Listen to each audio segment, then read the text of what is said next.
Yay. Oh. Oh dear. Wait, what happened? Oh no. Oh dear. Okay. I think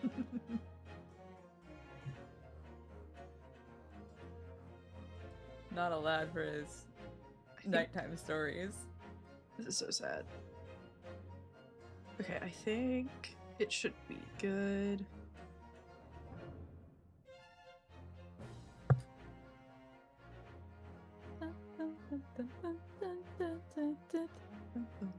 I love this music so much.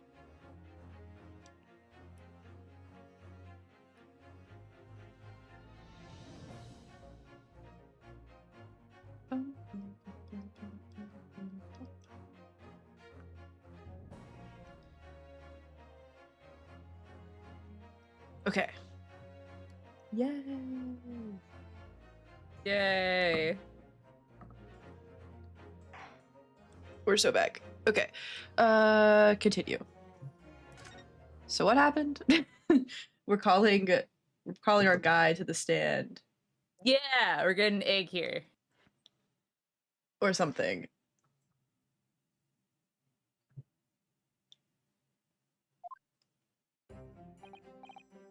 Oh boy. Ah, Gina. How are you holding up? Not well, I guess. I'm starting to feel quite warmly towards her frequent cold shoulders now. Jenny! Are you alright? Why aren't you saying anything?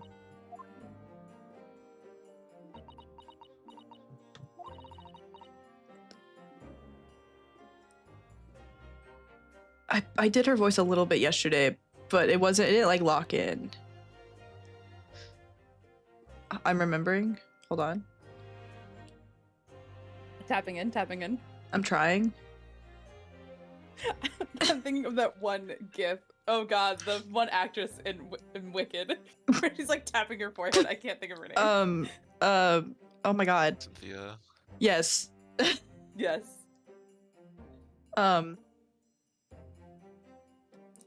Yeah, that one. Thank you.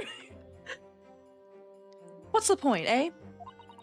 Why go to all this trouble and fight so hard for the likes of me? What? Well, you saw it. That picture. What picture? Ah. You mean this? The photograph taken by Hurley's red-handed recorder?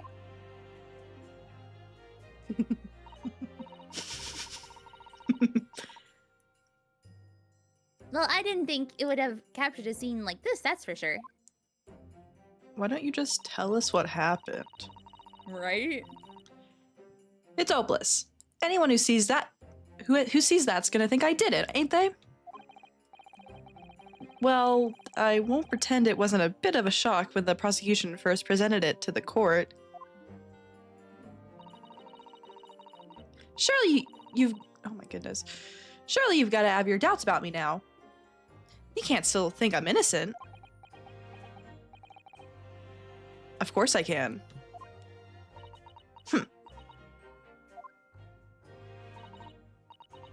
Jenny, why don't you talk to us? Tell us what really happened that night. That's what I'm saying. Eh? Runa's cleverly managed to piece together a lot of new information, but still, we'd really like to hear it from you.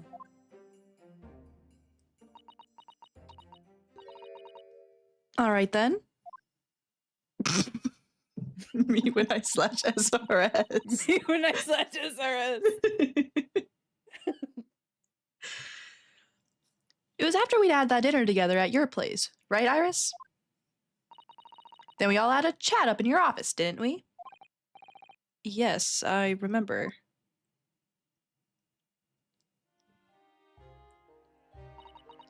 After that, I just couldn't get to sleep. So I slipped down and went down the street to the oh my goodness. She's gonna be the death of me. Oh my goodness. So I slipped out and went down the street to the 2-to-1, to Windibake's place. I had to know if Iris' story was there or not. The Hound of the Baskervilles. I don't know what it's about or nothing.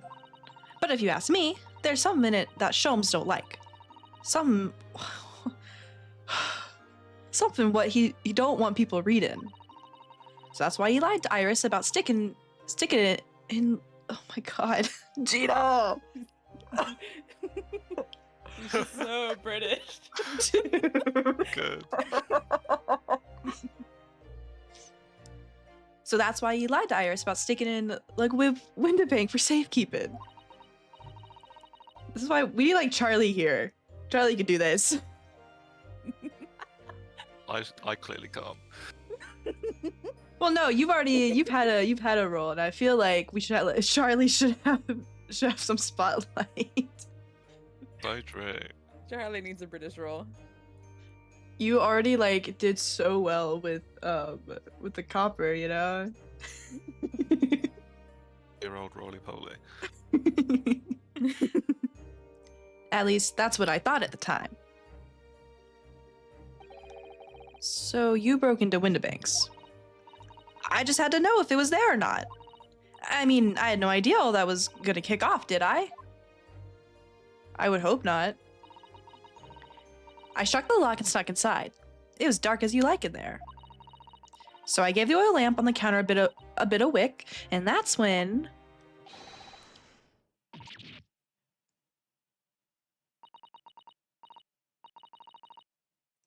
I'm guessing that was Windibank, if I had to guess. But, okay. It's okay. It's flashback. I nearly died, I did. And next thing I knew...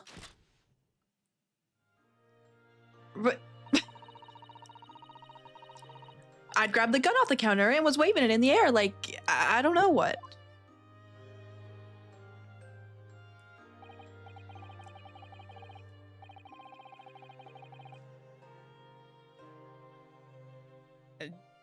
Is this still Windibank? Yes, I think it is. I would guess so. Oh, you're the girl who was in here this afternoon. I don't think pickpockets went in for armed robbery. The mantle script. Have you got it here? Did Sholmes leave a load of papers with you? A story. I beg your pardon? The Hound of the something or other. If it's here, I want to see it. I'm sorry, young lady, but I'd sooner die than relinquish an article belonging to one of my customers. I don't want it. What would I do with it anyway? I just want to see if it's here. That's all. Oh, you want to see it, do you? I want to know if Sholmes really pawned it here or not. Please, just let me see it and I'll go. Oh, very well then. But for pity's sake, stop waving my gun around, would you? So then the old cove unlocked the storeroom door and we both went inside. And it was there all right. The mantle script. Sholmes weren't lying after all. You did all that just to check for me, Ginny? Anyway, then there was a bit of a kick-up out in the main bit of the shop. The Skulkin brothers arriving on the scene, yes. What was that noise? Someone's breaking in.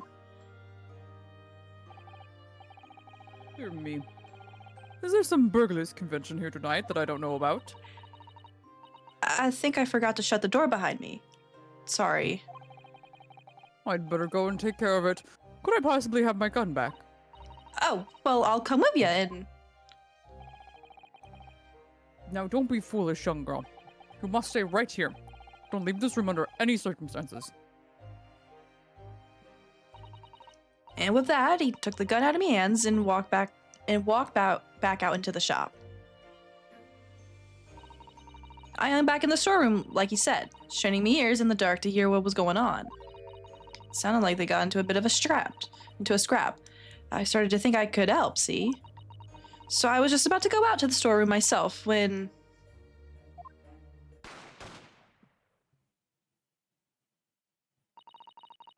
I heard a couple of shots go off. 2, I think. Almost at the same time. And then oh my god. And then there he was, right at me feet, laying face down on the floor. I was right next to the storeroom door, so I slammed it shut and locked it. Locked it quick as you like. Because you thought whoever had shot Mr. Windibank might come for you. Yeah, so I went to grab the old cove's gun. Figured I'd put up a fight at least. But when I got a better look at him, I knew.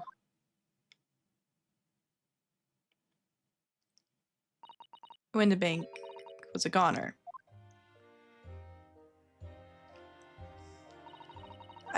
I felt funny in my head all of a sudden, kind of dizzy. And after that, I don't remember nothing. That must be when you passed out, Gina. If I hadn't done what I'd done, the old cove might still be alive. Did you tell the police everything you just told us? Of course I did!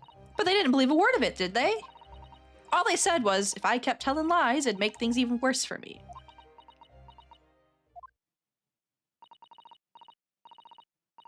It'll be alright, Ginny. Don't worry. Just stay strong a little longer. Bruno's about to put the real culprit through the mill.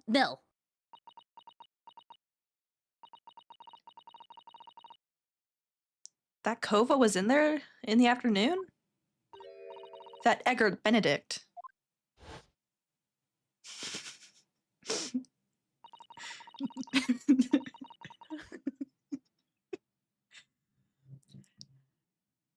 I still remember how he looked at me, like I was nothing. He was there that night. We don't know his real name yet, but I'm convinced that he's involved somehow. Anyway, thank you for telling us what happened, Gina. I appreciate your honesty. You what? You can leave it in Bruno's capable hands now, Ginny.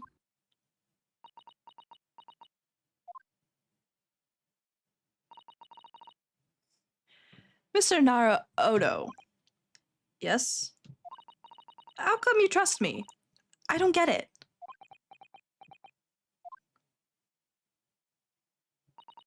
I mean, have you forgotten what happened here before? Come on, it was only 2 months ago. Me and McGill did. We told you a whole pack of lies. And you got the bog trotter of what? And you got the bog trotter off with him, even though he was a killer. No, I could never forget that. Oh. I did what I thought was best at the time, but the pain of that error of judgment doesn't get any easier to bear. Still, don't forget that I also made you a promise. I told you that I'd be on your side to the bitter end, no matter what. But what if I'm lying? You could be working to get another killer off the hook for all you know. I was once in your position, Gina. I was the accused in a trial. You were? Before I left Japan, I was accused of murder. And strange as it might sound, the circumstances of the crime were pretty damning. I was sure that no one would believe it wasn't me who'd done it. Oh, Bruno. But there was one person who stood up for me, who believed in me, and was prepared to defend me. My best friend. Oh, man. Oh,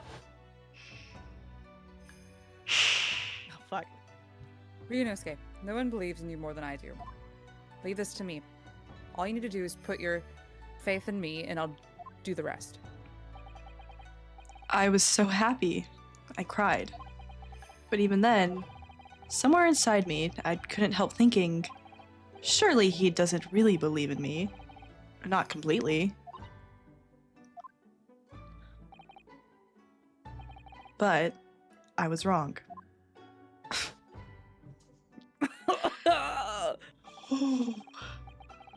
As soon as my trial began, it was obvious that he had an absolute, unwavering belief in me.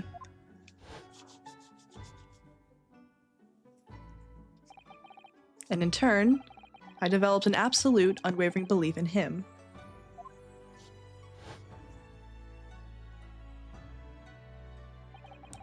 Since then, I came to realize, if you want someone to believe in you, you have to believe in the other person first. What are you saying? I promise you, Gina, that no matter what happens, I'll keep believing in you. So you don't need to worry. I won't let you down.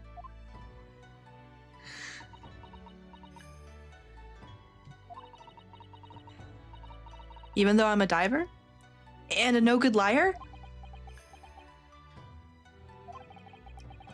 You're not like McGilded. I know that.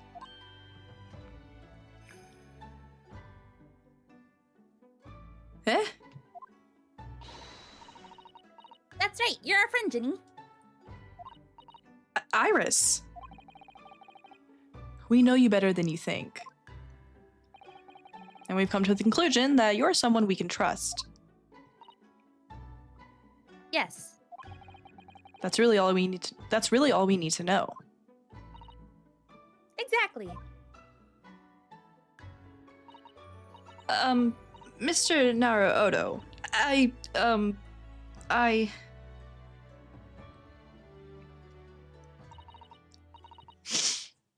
Oh, Gina.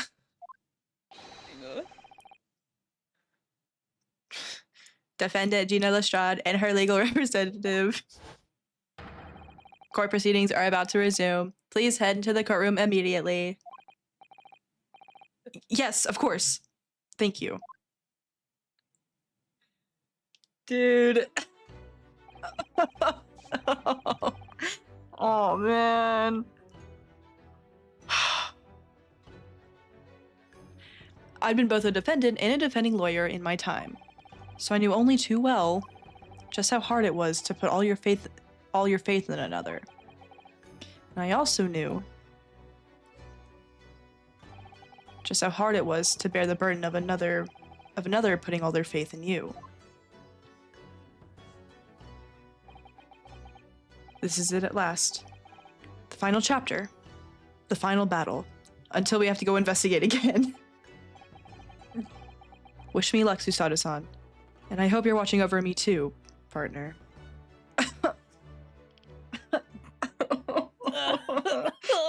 Gay people. Gay people. I was not ready for them to hit me with the theme. I could, like, the flashback part, okay, whatever. But the theme? Nope. Thank you, Ace Attorney. Thank you, Ace Attorney. Oh my god, they're still here. These little fuckers. I hereby call this court to order as we resume the trial of Miss Gina Lestrade. Lord Van Zeeks, have you successfully subpoenaed the witness? The subpoena was delivered to the communication station, where the man works immediately, my lord. However, the heavy rain has delayed the arrival of his carriage, it would seem. I see. Oh yeah, I guess didn't the weather say there was supposed to be a lot of rain today or something? Or I think so. Or is that why it did? There was something up that mentioned it earlier. There was something with the weather. Then let us turn our attention to Inspector Gregson's precis of the case heard by the court this morning. The glaring omission of the third bullet in your report is a serious blunder, Inspector. Yes, I can only what? Yes, I can only apologize, my lord. And although the defense's chemical analysis of the blood at the scene makes for a compelling argument, I cannot permit such untried methods to be used as evidence in my courtroom. It's a big mistake to cross Hurley and me. A very big mistake. My lord, the subpoena witness has just arrived in the building. Thank you, officer. Show him to the stand without delay.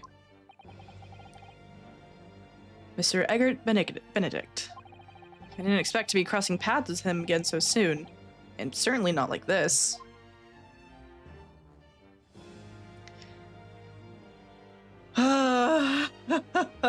There's so many of them. Thank you for complying with the court's subpoena at such short notice, sir. Oh, fuck. This asshole. But of course, my lord, as an upstanding member of London society, it is my pleasure to oblige. Now, kindly state your name and occupation for the record.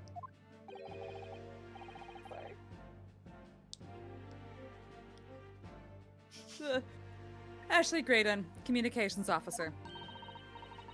Mr. Graydon and I both work at London Central Communication Station. Now, perhaps somebody would kindly explain what all this is about. You were apprised of the situation by the court officer on your way here, I presume? Yes, I was. Something to do with a murder that took place at a pawnbroker's on Baker Street. And some nonsense about me having been there on the night in question. That is the accusation indeed.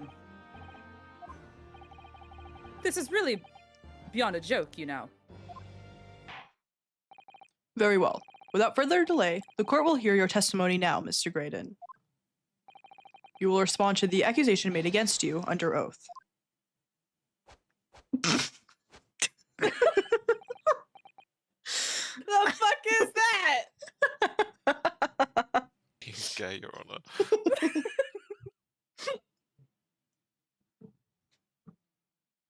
I wish I could say slurs. You can. Oh wait, we're streaming. You can't.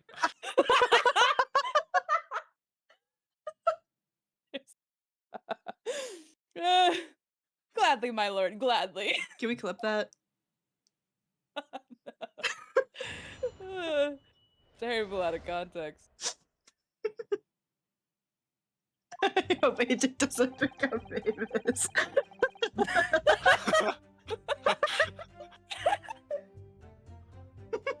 see if I can steamrolled. No, no. Oh no. I actually knew AJ before she was famous. Dude, you guys don't want to know what AJ said 10 years ago. Guys, can you believe this? Can you believe this?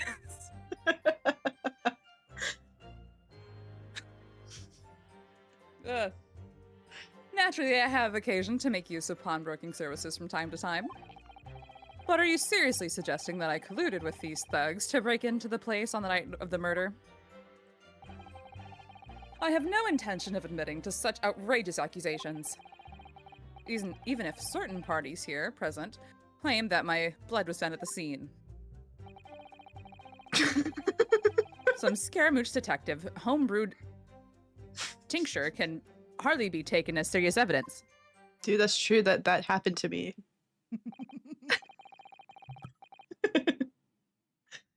That was so long ago. No, not the Google Doc. The Twitlonger. No. It's rude, Turk. So you deny the accusation completely, do you? I must say, I am dismayed. For the highest court in the land, to be swayed by this self-professed detective's toy. It was the will of the jury, and our great British justice system demands that the jury's will is upheld. You look like New Jersey.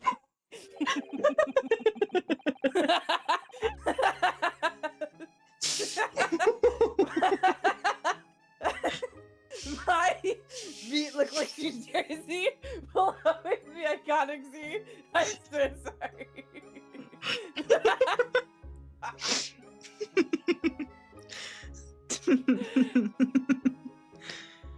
That'll never not get me to laugh.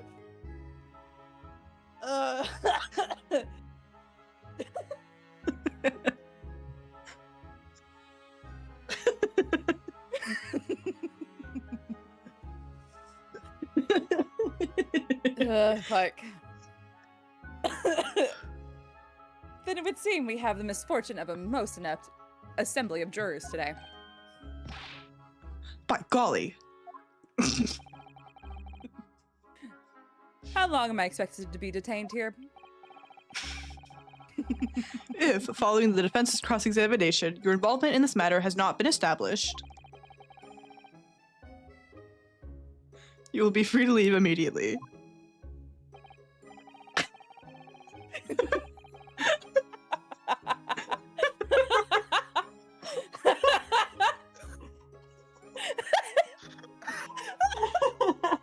That's why I can't have chat open. Ever. I refuse to believe you didn't do that on purpose.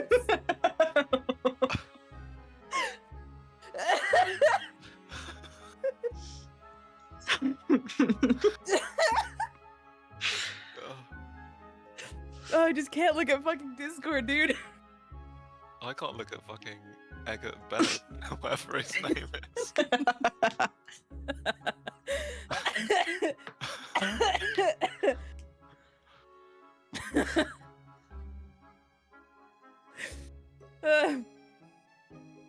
Good, then I shall be away in time for afternoon tea. Some small consolation, at least. Let us not hold up Mr. Graydon any longer than necessary, counsel. Proceed with the cross-examination. So we meet again, Mr. Eggert Benedict. Bro, just call him by his real name now. Or is it Mr. Graydon? My apologies. You are... motherfucker. Ryunosuke Naruhodo, defense lawyer. We have met. If you say so. Ashley Graydon. Enchanté. So? Ah! I trust we can conclude this quickly. Ugh. But I'm not holding your flashy hat while we do. Yeah, man. Yeah, man. Okay, so he's just not gonna have it anymore. This is awesome. Wonderful. Hold it!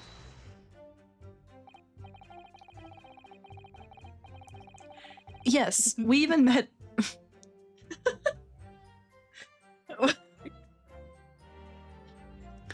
Yes, we even met in the very pawnbrokery where the crime took place on the afternoon of the day in question.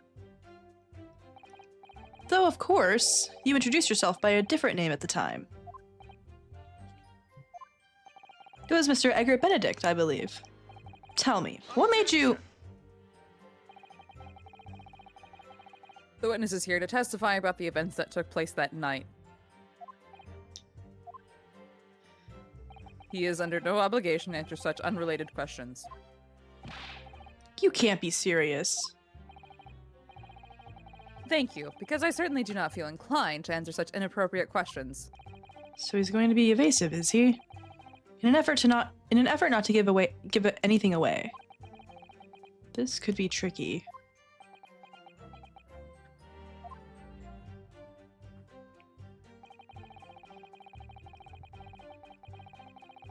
Hold it! Have you seen these two men before? This pair? No, I don't associate with criminals. Said by a man who introduced himself as Eggert Benedict. I'd like to know who I have to thank for this. Who made this outlandish accusation against me? The young lawyer there in the black. This is a farce.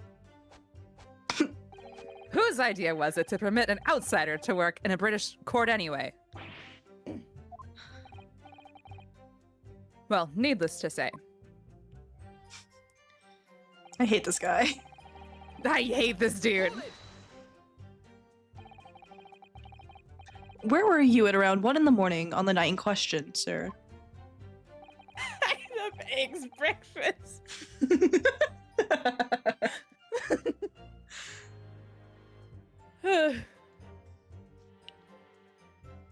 That is past the hour at which I would normally retire. Certainly. I was not in the company of these rapscallions. You're able to prove that? Objection! Listen carefully, my learned Nipponese friend. For you to appear to be under a gross misapprehension on this point. What do you mean? The witness maintains he was not at the scene of the crime. He has no obligation to prove his absence. If your accusation is that the witness was present at the scene, the obligation lies with you to prove your assertion. You will fulfill that obligation before putting any more unreasonable questions to the witness.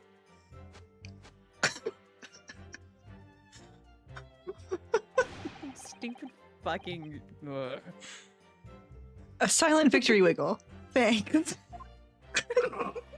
Victory Wiggle's crazy. Hold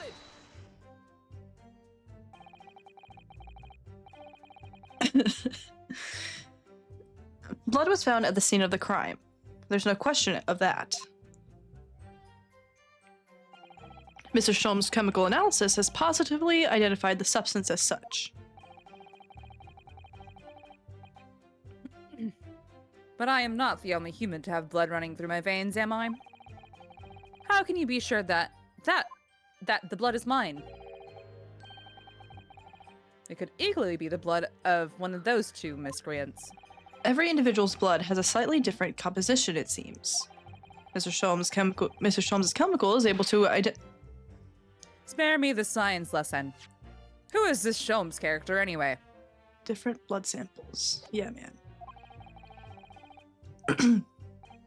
Oh, I assumed all Londoners would know the name.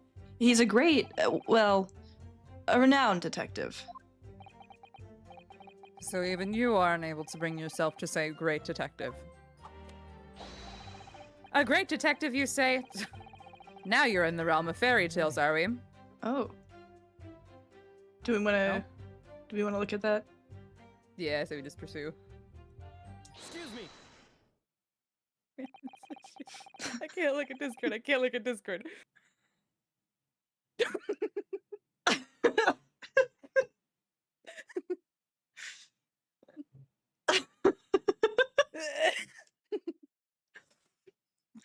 Do you have something to say about that, Mr. Skulkin?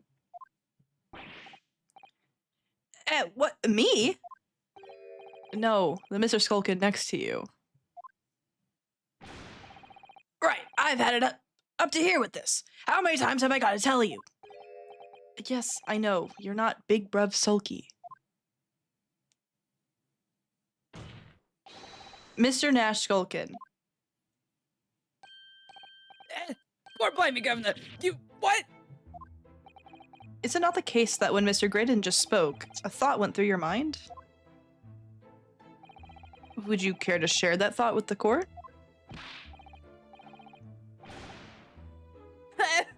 Me thoughts? I don't have none of them. It must have been him. You what?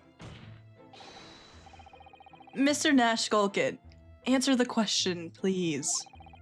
What went through your mind when Mr. Graydon just spoke? Nothing. Honest, Kev, nothing. I was just thinking, if he was in arms like that much more, I'll open up the wound again, that's all. What wound? Where he took the bullet, of course. It was only 2 days ago. It ain't gonna be sealed up yet. So I was, I was worried for him and... Oh, hell's bells. Mr. Graydon, did you hear that?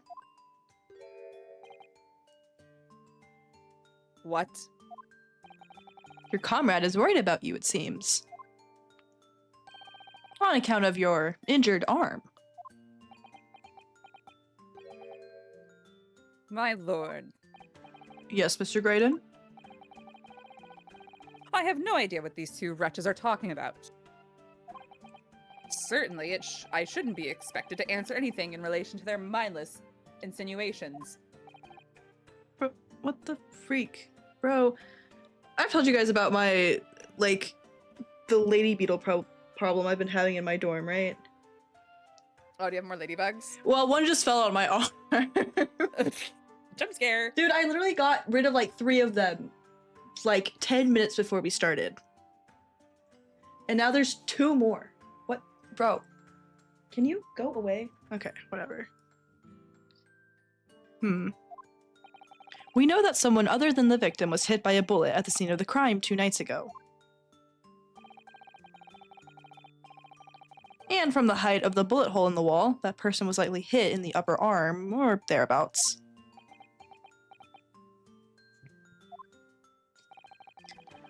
Perhaps you'd allow a court official to examine your arm, sir. The left arm that you're currently clasping with your right hand, as if in pain. No, I refuse. You have shown no evidence whatsoever that links me to these common thieves. Accordingly, I am not obligated to permit any such invasion of my privacy. As I've already said, I'm completely uninvolved in all of this. I've never had anything to do with the pawnbrokery where this fellow was killed whatsoever. I take offense at the insinuation that I was in any way involved. You claim to have had nothing whatsoever to do with Mr. Windibank's pawnbrokery? My lord, the defense would like that last statement to be added to Mr. Graydon's formal testimony.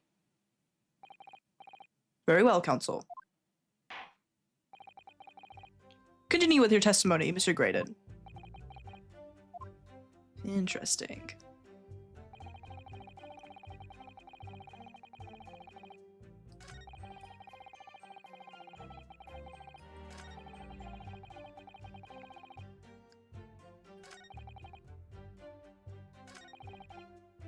Pawnbrokery.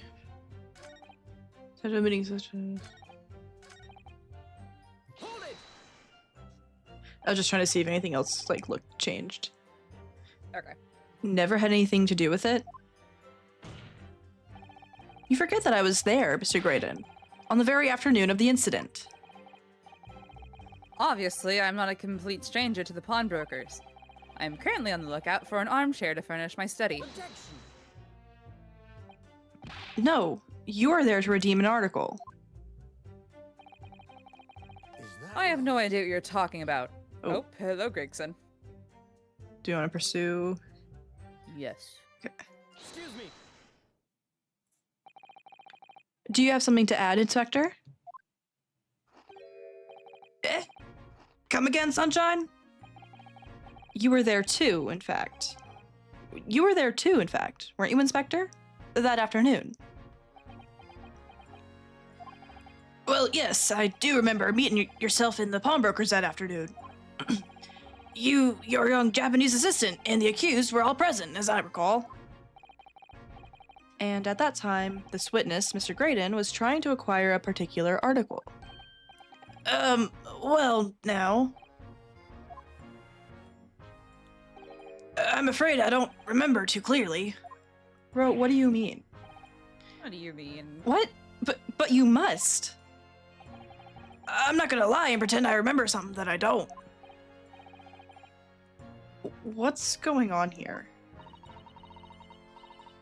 Greg showed us a picture before, didn't he? You know, from the cameras that Hurley installed in Windibanks. Yes, of course. Indeed, and the gentleman pictured bears a striking resemblance to the witness, I must say. Exactly, which proves that Mr. Graydon was in the shop on the afternoon in question. At no point have I denied that fact. I merely entered the shop to peruse the other articles on sale and have a word with the broker. Nothing more.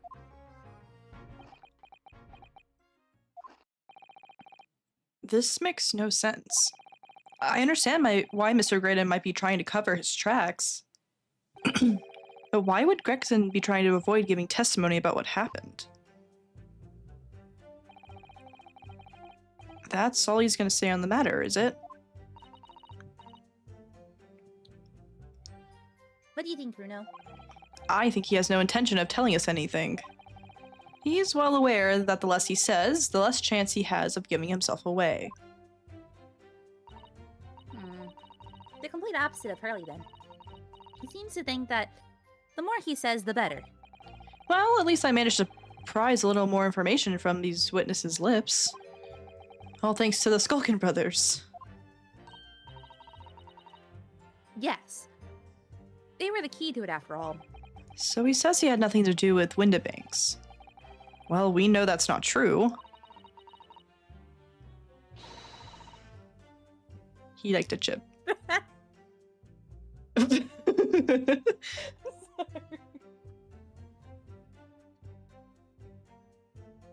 Perhaps now would be a good time to have a proper look through the court record.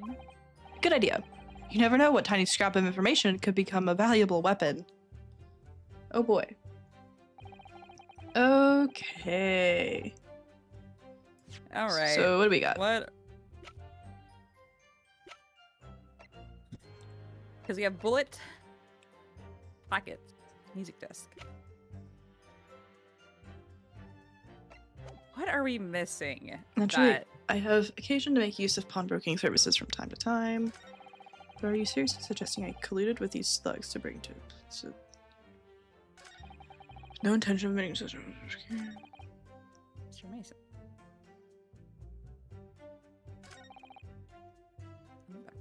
Graph. I've never had anything to do with the pawnbroking establishment where the man was killed. Okay. Oh, Do we have that? that's the thing. I don't remember what fucking picture it was. That Well, like where? Like I know I'm not just like forgetting.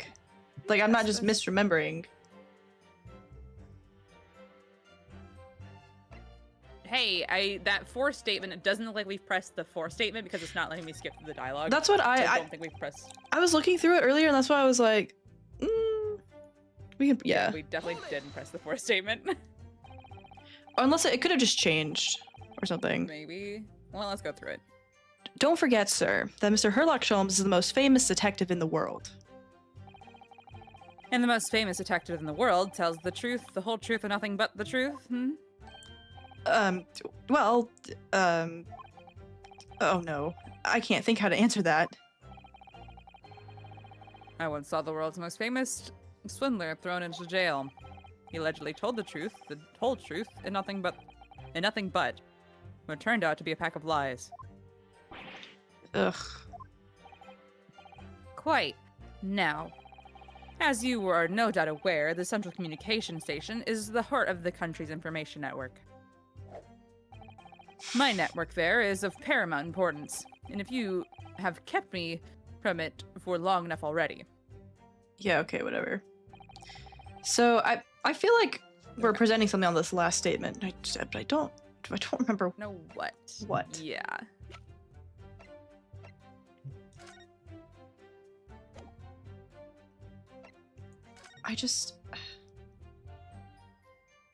I don't remember what it is.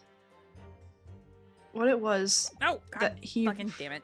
that he wrote on. Like, Right? What fucking was it? I don't know. Like the only thing that we have that like really like here is the music box disc because he, he scratched himself on it. But he's just gonna deny that. Well, I mean, I mean, I don't know what else to present. I think we have to present one of the pawnbroker shit, but I can't. It has to be the coat. I think it's the coat. But what if he just denies that too?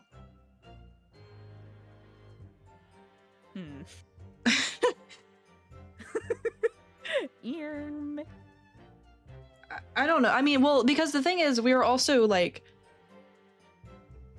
Gregson's being weird, so maybe the music disc is like a thing because he literally took it or something. Maybe. So like maybe if- that's a way to like make him confess that he was like present there. I don't know. Yeah, or at least that he's involved. Yeah, because Gregson wanted to keep the music box disc like under wraps. Yeah. Whatever. Oh, So nope. music box? I gotta present it. Yeah. Objection. Yes. Hot egg. Have you ever seen this disc before, Mr. Graydon?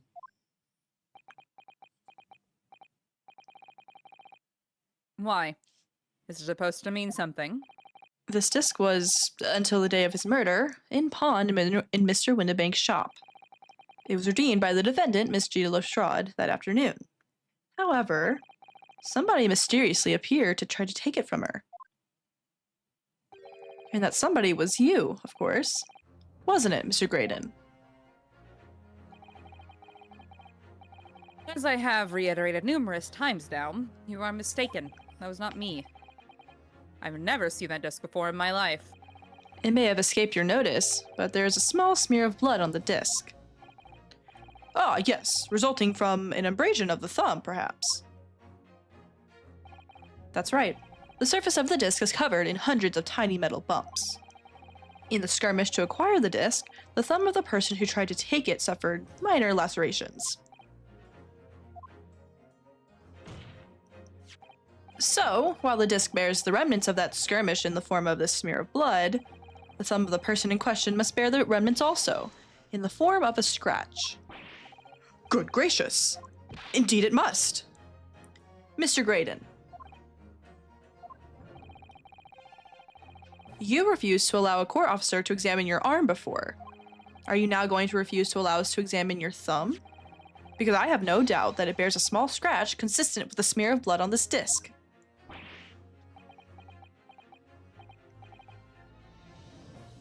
Well, well.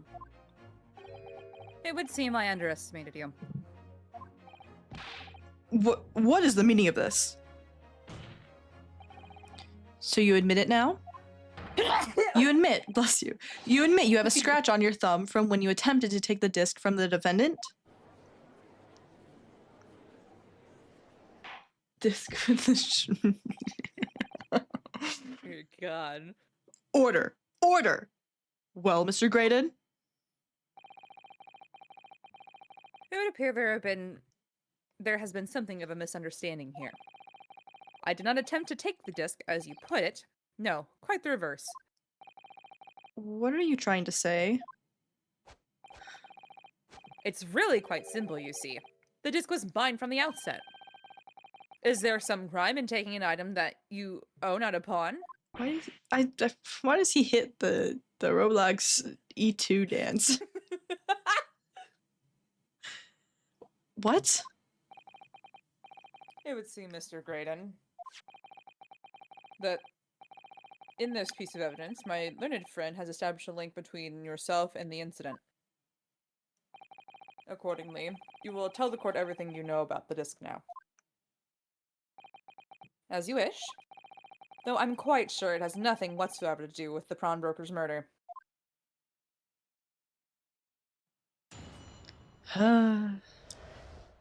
Yapper over here. Oh my goodness. There's a note on the disc saying for McGilden, but the item belongs to me. The redemption ticket was stolen from me by the accused, that filthy gutterling, on the day in question.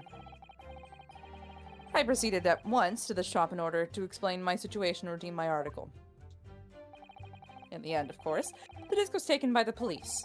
In other words, I had absolutely no reason to break into the shop later that same night. Did I hear you correctly, sir? McGilded, you say? The famous London philanthropist? Who perished in this very courtroom 2 months ago after being acquitted of a distinctly messy murder? Yes, my lord. The one and the same. Good lord. Mr. Graydon, are you saying that Mr. McGilded and yourself were acquainted? Yes, that's correct.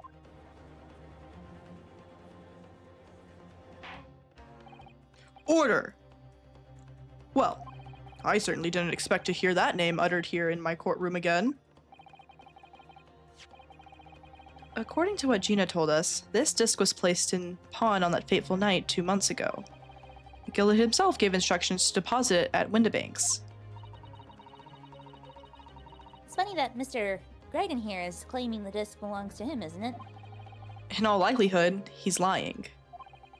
So he appeared that afternoon at Windibanks in order to get his hands on McGildett's disc for some reason. Counsel, you will commence your cross-examination, please.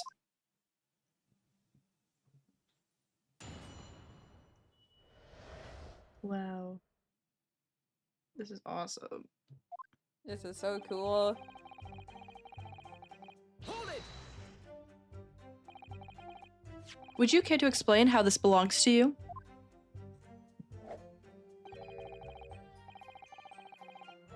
As you will observe, any communications officer such as myself commands a fine salary. You are certainly exquisitely dressed, sir. So you see, I have little need to make use of the services provided by the pawnbrokery trade. However, I did once find myself in difficulties having misplaced my purse while on an errand, which is why I pawned my fine black overcoat to the broker in question. You claim that was your overcoat. Obviously. And in my haste, I clean forgot that the music box disc was in its pocket. And yet there is a note on it that reads for McGilded. I'm a collector of rare and unusual music. I first met Mr. McGilded at a gentleman's club in the city, and was interested to discover that he shared my penchant in that area. So the disc in question Is a pre-production sample. I promised to let Mr. McGilded hear it.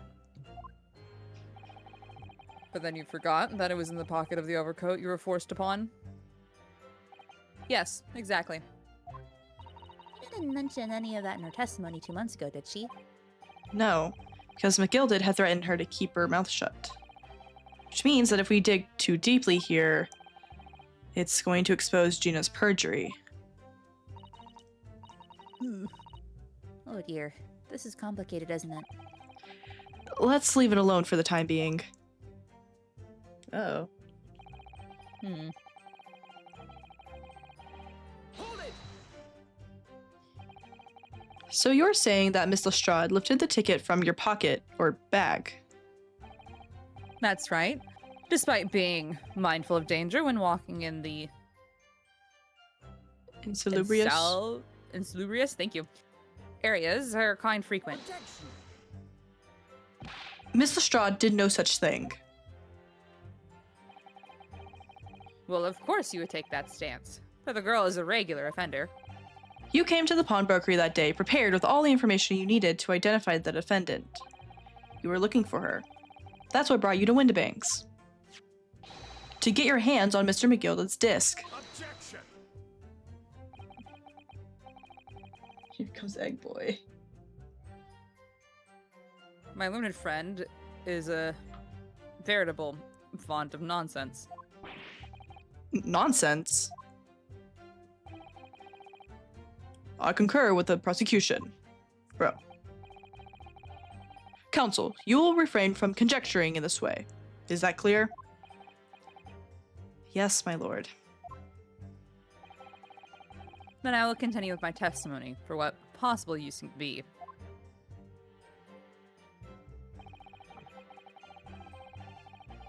Hold it! Had you ever been to Windibanks before? Only once, for the purposes of pawning something, but like many, I enjoy browsing in such establishments. So when you notice that the pickpocket had taken your ticket, you chased after her. Is that correct? Yes, that's right. I didn't notice at first, of course, such as the art of the pick purse. But when I did, I headed to the pawnbrokery at once in order to reclaim my coat before the thief could.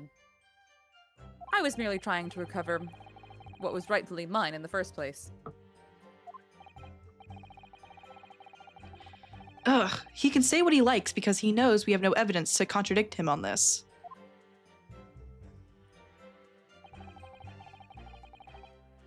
Hold it! Yes, it was taken by Inspector Gregson here, wasn't it? That's right. This was the very man. Apparently the police are collecting anything that has a connection to Mr. McGilden as evidence. Interesting. So what are you going to say about that? What are you going to say about that? Is something wrong, Inspector? Well, what do you mean? The last remark Mr. Graydon made his testimony... The last remark Mr. Graydon made in his testimony seemed to trouble you in some way. No. No, it didn't. It's nothing. Leave it alone. Let me ask you this, Inspector. Why is Scotland Yard gathering Mr. McGilden's possessions? I can't tell you something like that, Sunshine. What is it, Inspector? Investigative secrets? Yes, exactly. You should know all about that. Magnus McGilden, who died so unexpectedly after his trial 2 months ago. A man renowned throughout the capital for his great contributions to public life. Yet he had a dark side too. Where are you going with this, Van Zeeks?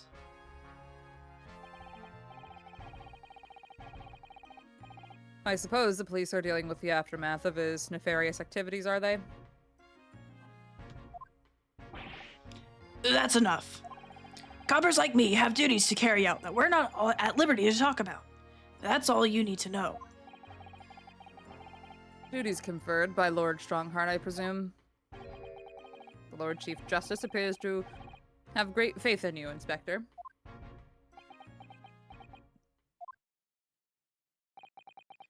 The bottom line is, if you want to get more out of me, you're gonna need Lord Strongheart's paw print first.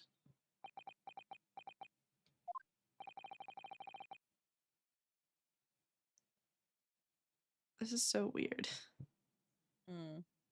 What's all this about? It's like there's something going on between Gregson and Lord Van Zeeks here. Well, it would appear that the inspector has revealed all he is at liberty to reveal. Mr. Graydon, let us return to your testimony. Gladly, my lord.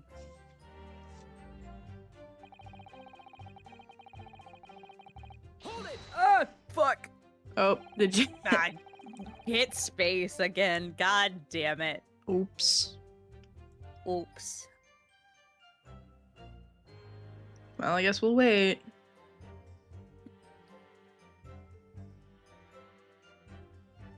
Hold on. Yeah. Yeah, being very strange. Reason, yeah, sure. I'm getting there. Yep, we have to expose the lies in his testimony. You are correct, Inosuke. Okay. What? Let me get to the fucking statement. It's almost as if that's what it's all about. What? But perhaps you'd seen something of value among the forfeited items. No, not at all. Oh.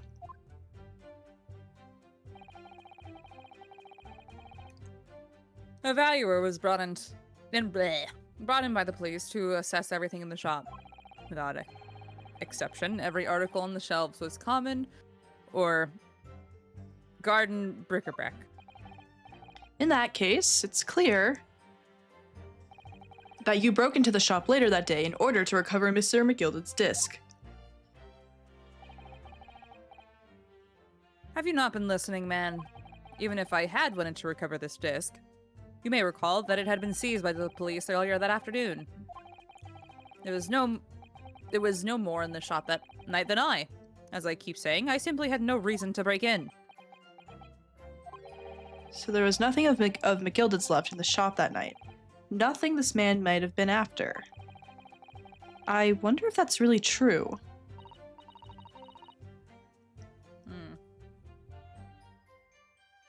if you have some evidence, then let him have it. I'm dying to see that irritatingly assured expression of his crumble. McGilded slipped the disc into his coat pocket and had it deposited at Windibanks. Then, when he realized he was going to be arrested on suspicion of the omnibus burner, he threatened Gina and forced her to take the redemption ticket. There's no doubt about it. That witness is lying through his pearly white teeth. The police were obviously after anything left behind by McGilded as well. That's why Inspector Gregson ended up taking the disc into custody that day. But Greg's being very strange about all this. There must be a reason for that, I'm sure. I just don't know what it is. For now, I need to focus on exposing the fact that Mr. Graydon is lying in his testimony. True. Okay. Alright. So... we're trying to catch him lying about, like, why he would break in. Yes. Now the question is why would he break in? Well, I mean, didn't he deposit something else too? The box? Yes.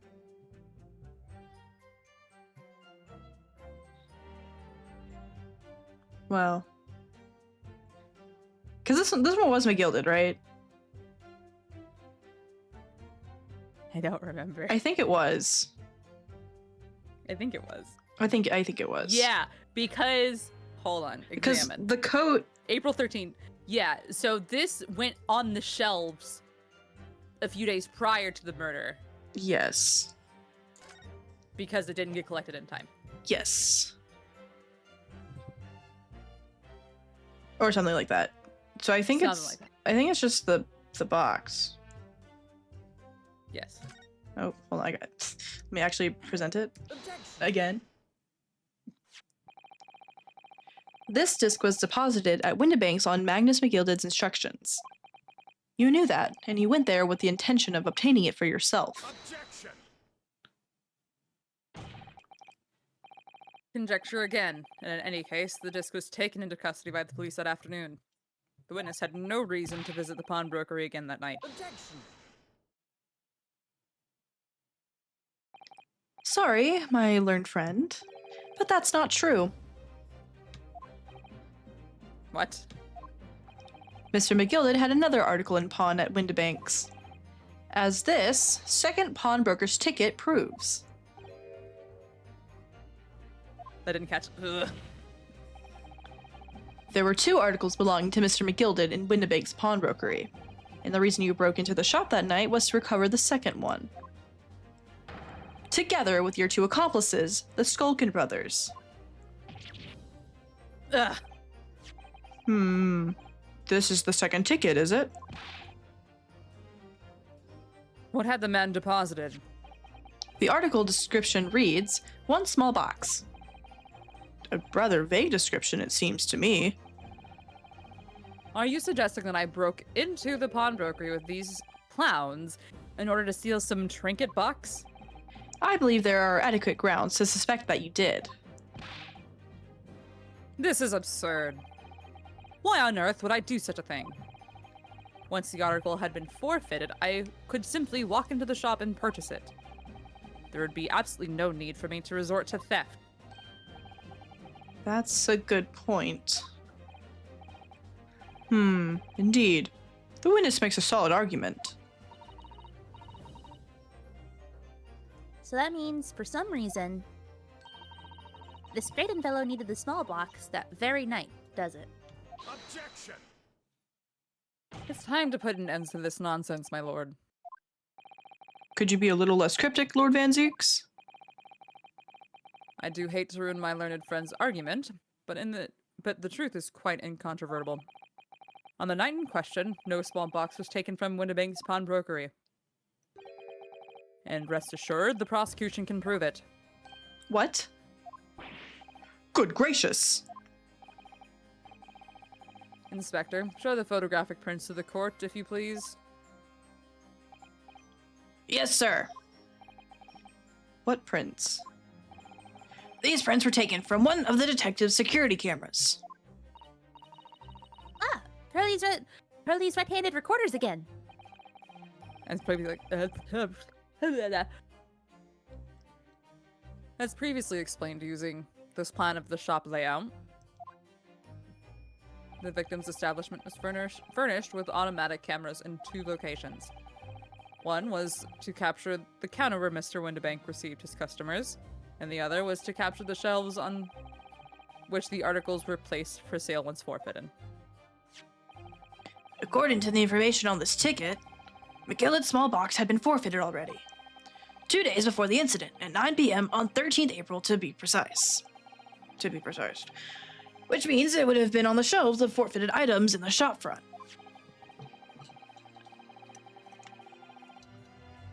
Now, what I have here is a print taken by one of the cameras about 2 hours before the incident. That's 11 p.m. on April 15th.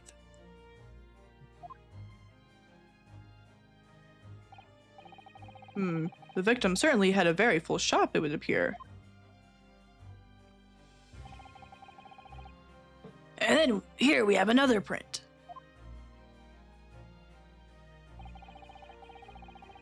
This one was taken about 2 hours after the incident. I mean, he could have just not wanted the whole box. He could have just wanted whatever was inside. Yeah. I see. So we have 2 pictures to compare. Let me at it. I got it. Hold on. Hold on, I have to like lean back in my chair. Hold on. Yeah, you got that. Cause Okay, I can't do it from my monitor because my monitor's too big, so I have to like pull out your stream and then look at your stream, and I also don't have my glass. Okay, I got it. It's that black little container on the like bottom right shelf. It's that moved. Oh, I mean, okay, I can see that with. I mean, that one's I can just see it.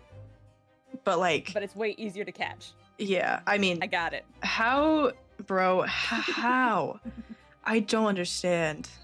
I love these things. They're my favorite things in the world. My friend has one as like a profile picture and like sent a picture of it, and I cannot figure it out. I don't know how I did it that one time.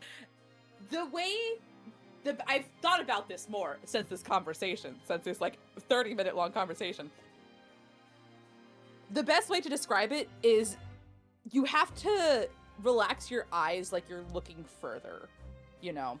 Like if you look out your window, like down the road, you'll see like 2 of something in your room. It's basically that same concept. It's just you then have to learn how to keep your eye focus in the distance while seeing the object in front of you. That's as best as I got. Sure, man. Yeah. You just know how to do it, and that's awesome. Any other ones of these. That's why I need you to do this with me, because I can't. Imagine if neither of us could do it. Well, the game would do it for us, but Though I must say that placing them side by side leaves me cold. Yeah, me too. Dear me, that's starting to make my head ache. Obviously, at Scotland Yard, we considered theft as one possible motive in this case. We explored the possibility that something had been taken in addition to the victim's life. So your men have already compared these 2 prints thoroughly, Inspector? Yes, sir. We counted every single item in each of these 2 photographic prints. And the Yard's conclusion is that exactly the same number are present in both.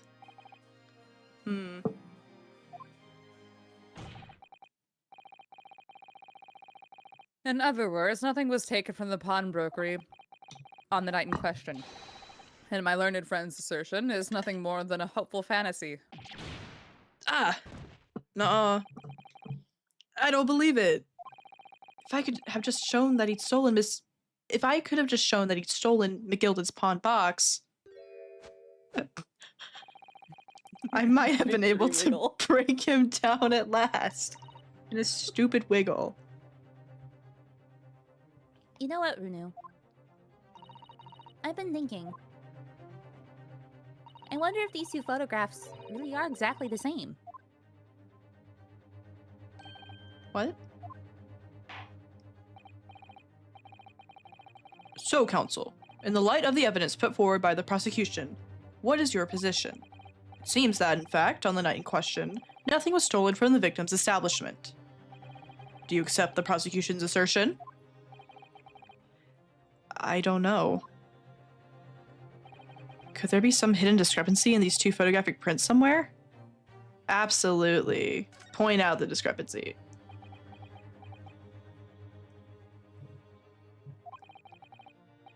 I wasn't sure at first, but there is a clear discrepancy between these two prints. What? You must identify the location in question for the court, counsel. Indicate the precise location of the discrepancy of which you speak. Let's take us over here. Here. Take that! Granted, these two prints are almost identical. However, there is one minor discrepancy between them. What? When you view the two pictures stereoscopically, yep, that word. A single area stands out as being different. The location of the small box.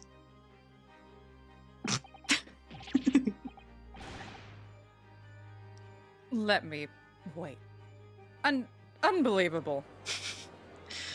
Just the sprite of him holding the little thing is really funny. By Jove, you're right. How extraordinary.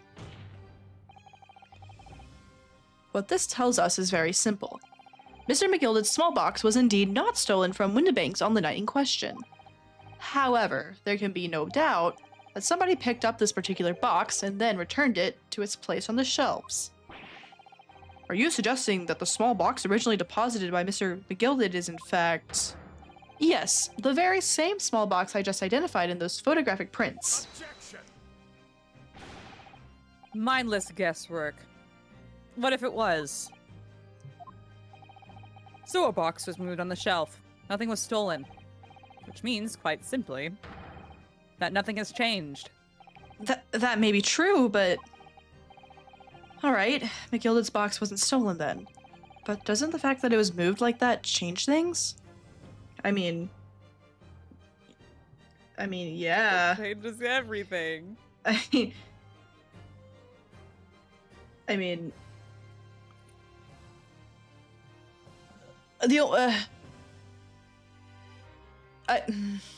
I hate these kind of things. So I'm like, what if it's like, what if it's making us think? Hold on. Well, because they said... Hold on. Give me a minute. They said the times, and I don't remember the exact times, but I think it was...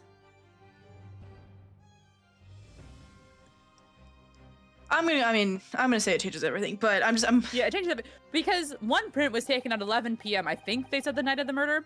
the other And one then the other was taken. was 2 a.m. So the shop would have been closed, and it was moved. Yeah. Oh, and this might. Well, yeah. Okay. I believe this changes everything about the case. How can that possibly be? Oh, you know. The crucial point is the fact that what was moved was a small box.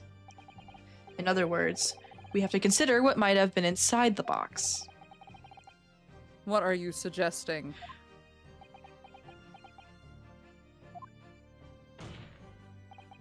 I'm suggesting that we need to examine that box as soon as possible. A vital piece of evidence is sitting on the shelves at Windibanks as we speak. Objection! That won't be necessary. Some little box belonging to a man who died 2 months ago can't possibly be relevant to the trial. The court does not uphold your objection, Lord Van Zeeks.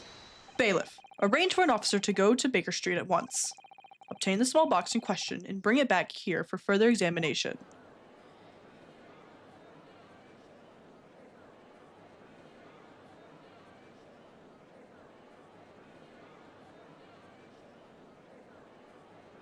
I like the cinematic.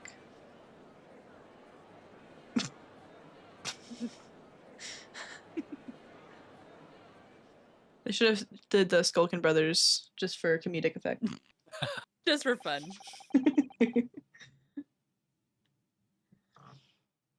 We should have a report within half an hour. I think perhaps we should recess for a short while until the evidence is brought forth. To be hoodwinked by such a farce. Disappointing. I beg your pardon, Lord Van Zeeks. This is nothing but a smokescreen. A Nipponese specialty, it would seem. What are you trying to say? My learned friend has persisted with the same line of reasoning from the very beginning. That this witness's intent was to seal the article belonging to Mr. McGildet from the pawnbrokery. Yet common sense tells us that none of the articles have value enough to be worth stealing in the first place. Exactly. It would be beyond absurd to break into a place for that purpose of stealing such commonplace property.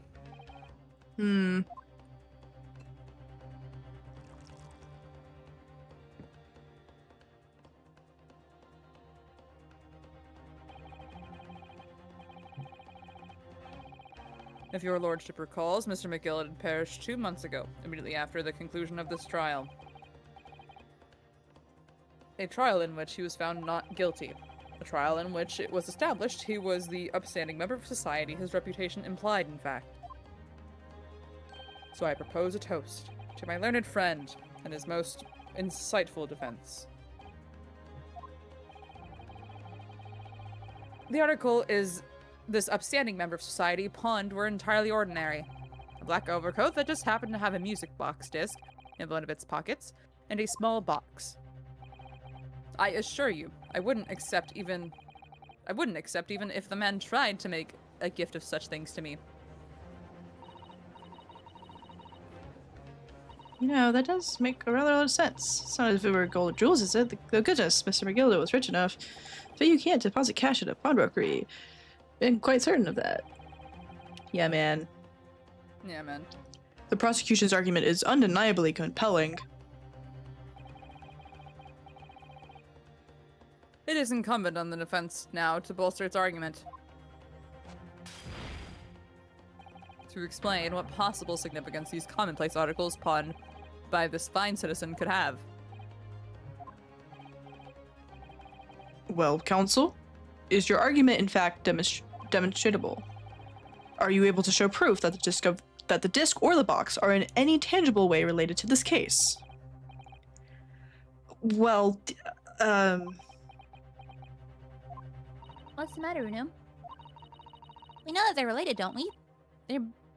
They're both vital pieces of evidence. yes, of course. You and I both know that. We know McGilda's true character, and we know the disc is significant, even if we don't know why. But if we explain all that to the court at this point, we'll have to acknowledge that McGilda's acquittal 2 months ago was a mistake. That the defense's argument was flawed, based on false information. Oh no. And that would mean admitting that Gina committed perjury. But Ginny... Could it be that Van Zeeks knows? Is that why he's doing this now? Because he anticipated everything? But maybe... this could be a great opportunity for us. Sorry? What do you mean, Iris? Well, what is it that you always say, Renu? Sooner or later, the truth comes out. Every time. All right, the exact significance of the things that McGilda deposited with Mr. Windibank is something that only Gina can explain to the court. But if I put her on the stand to testify about that, it could critically damage her chances of winning this case. What's the right thing to do here? Save. True. Unfortunately, I think we gotta have her testify. Unfortunately. I'm so sorry, Gita. Sorry, Dina. My lord, the defense would like to make a proposal. Oh? What proposal, counsel? While the court awaits the arrival of Mr. McGilded's small box, I would like to call the defendant, Miss Gina Lestrade, to the witness stand. To the defendant? To what end? Oh, you know. It's to do with the various articles deposited at Windibanks by Mr. McGilded, my lord. Miss Lestrade has information relating to them. I believe it would be beneficial for the court to hear what she has to say. It will prove the significance of the articles in question once and for all. Oh, well. Things are becoming interesting. I presume you've considered the implications of the testimony you're proposing. In particular, the impact it will have on the accused standing, and indeed your own.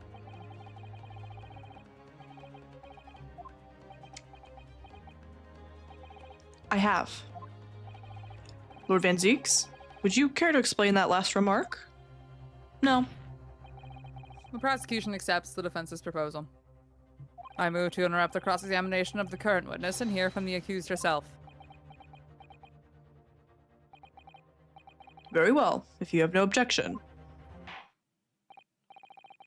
So, the court will now hear the testimony of the defendant, Miss Gina Lestrade. You witnesses currently in the stand may step down until further notice.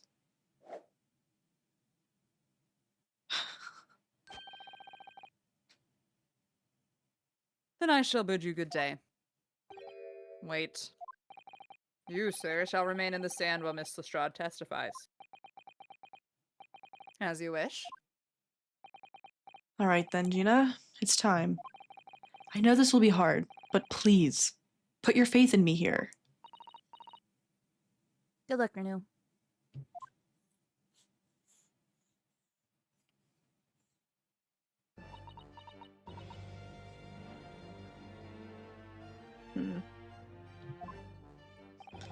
The articles that Mr. McGilded had deposited in Windibank's pawnbrokery are intimately related with the omnibus case, the trial of which was heard in this courtroom 2 months ago.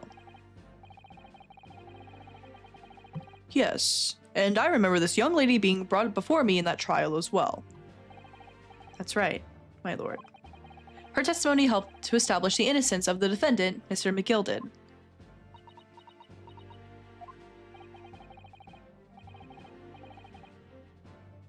The omnibus case was intriguing, to say the least. And now, here we all are again. The same players in the trial facing each other once more. A twist of fate, perhaps, my Nipponi's friend?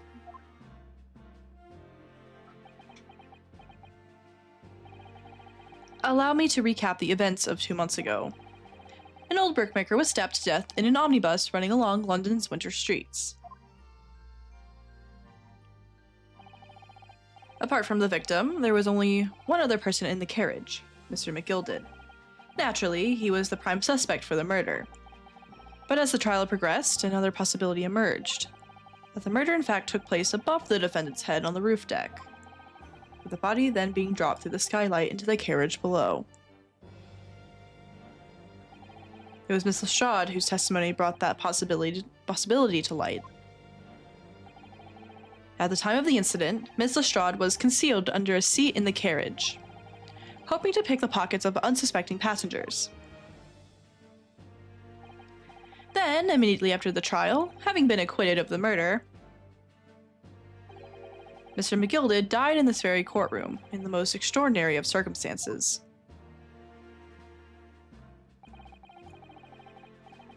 A mystery that remains unsolved even now, 2 months on. As indeed does the omnibus murder itself. Be that as it may, I recall neither the disc nor the small box being mentioned in the course of those proceedings. Miss Lestrade.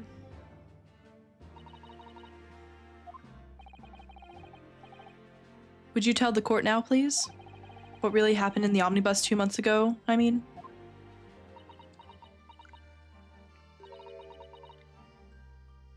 don't know what you mean. I already said all what I know. And what about everything you told us yesterday from inside your prison cell? Please, Miss Lestrade. This is extremely important. This is extremely important. But... Remember, little girl, if it transpires that you willfully withheld information in the trial 2 months ago, the Home Office will seek to prosecute you for perjury. And naturally, you will lose all credibility as a witness. Although, let's face facts, you have little credibility to lose. Ginny, don't listen to him. Please, you have to trust Runu now. Iris? We're on your side.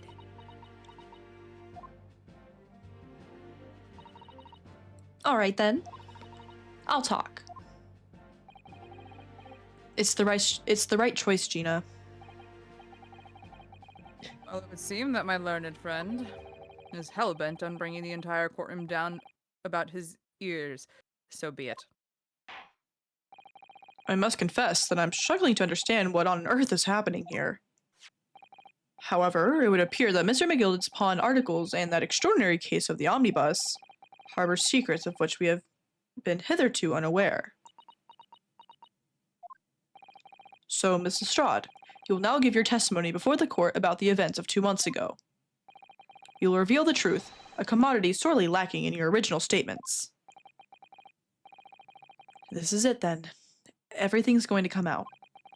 Like Van Ziek said. This could bring the whole courtroom down about my ears. But as a lawyer, I'm prepared to take that risk.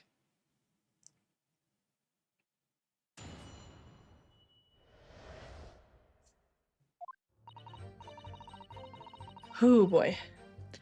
Truth is, that Brickmaker Cove was in the cabin of the omnibus the whole time. When the Irishman dragged me out from under the seat, I saw that disc on the floor. All of a sudden, I heard a scream from over my head, and that pair on the roof deck went off to call the slops. That's when McGilded slipped the driver some tin to do a run to the pawn shop roundabout. He threatened me not to snitch, not to say nothing to no one about what I'd seen or heard.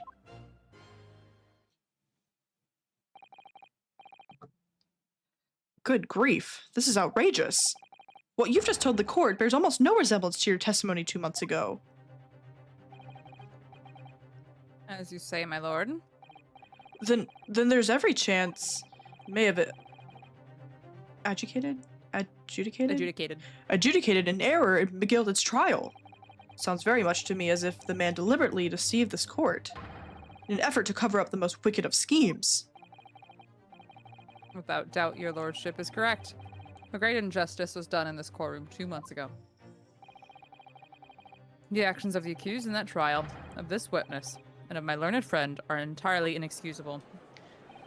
I don't believe it. The whole trial was a farce. It was all lies. The McGilded fellow was run to the core, just like that pickpocket. Don't forget that lawyer from the East. They were all in on it together. You're wrong, the lot of ya! Mr. Naruto, the lawyer there, he didn't know nothing about it! Humbug. I don't think so. Are we really expected to believe that? He really stitched everyone up, didn't he? What an operation, to get the man off scot-free. Unforgivable. Stop. The lies have to stop. Stop. Yes, the defense made a terrible error of judgment. I intend to take full responsibility and suffer whatever consequences are deemed appropriate. However, it's imperative that the court allows the witness to elaborate on her testimony, because the true significance of McGilded's pawn articles must be brought to light. Very well. My learned student friend. Perjury slop. True. True. Given the depths of calamity you have just plunged yourself into, this may well be worth hearing. Words fail me. The situation is utterly deplorable. Mr. Naruhodo. Yes, my lord. I will decide upon your fate following the conclusion of this trial. Of course, my lord. Bro, man, how is it our fault? We didn't do anything. Right? Buy me, Mr. Naruto. Now, counsel, proceed with the cross-examination.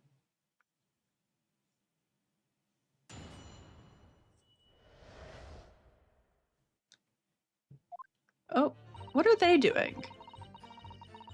Huh? What? Over to the right. What are they doing? Hmm. Okay. I don't know. Yeah, man. Hold it! Yeah, man. And you were hiding in the cabin at the time as well, weren't you, Miss Lestrade? If I remember rightly, in the storage compartment underneath one of the seats. Yeah, that's right. It's pitch black under there, so you can't see nothing at all. What? Bro, What are they fucking whispering about? do we want to pursue them? I don't think we can. I don't think we'll pop anything up. I What are mean, they fucking whispering about? I don't know. Like okay. We'll just I'll keep going. yeah, I'm man. sure we'll pop up. Now, in your testimony 2 months ago, I feel certain that you claimed Mr. McGilded was the sole passenger. Did you not?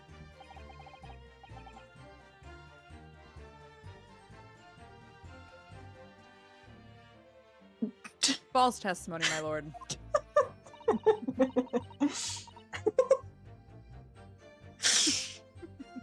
Brooke. That's what he told me I had to say. But it's important that you tell us the truth now. Were Mr. McGilded and the victim acquaintances? I don't know. But I did hear him talking a lot. What were they talking about? Well, I couldn't hear too well. But if I had to say, I think it was about money or something. They kept talking about buying and not buying. Perhaps business dealings of some kind. Well, anyway, they got louder and louder. It started to sound like a proper fight. I was pretty scared by then. I hardly dared to breathe. And then all of a sudden, I heard a noise like someone keeling over on the floor. It was bloomin' loud and all. And I believe you let out an involuntary scream? Yeah. That's what gave me away.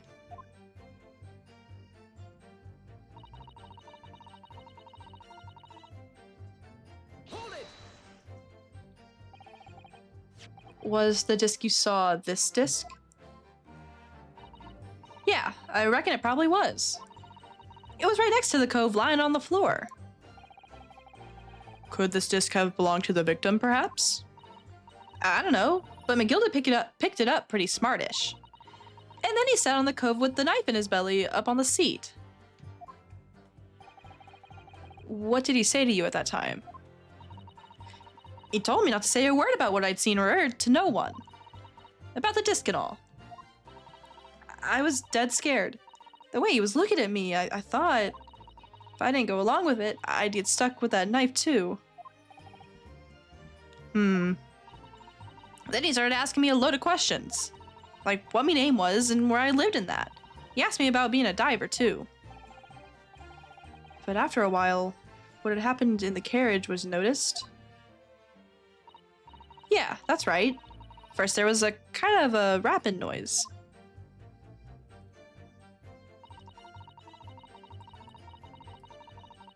Hold it! There were 2 gentlemen occupying the seats on the roof deck, I believe. That's right. They must have looked down through the skylight and noticed the cove with the knife in his guts. When they screamed, the driver pulled up the horses and McGilded got me out of sight. Out of sight? Where? Back under the seat where I started off. Once the carriage came to an halt, the 2 coves from the roof ran off to fetch the slops. If they immediately left to fetch the police, it would appear they were entirely unrelated to the incident. So that left McGilded, the driver, and you still at the scene. Yeah, only the driver didn't know I was there because I was under the seat. How did the cabin door open and a voice from outside? The driver, yes. He also testified in the trial, I believe. A fellow who went by the name of Beppo, if memory serves. Beppo. Beppo! What did McGilded and the driver say to each other? I don't know what happened, and stuff like that mainly.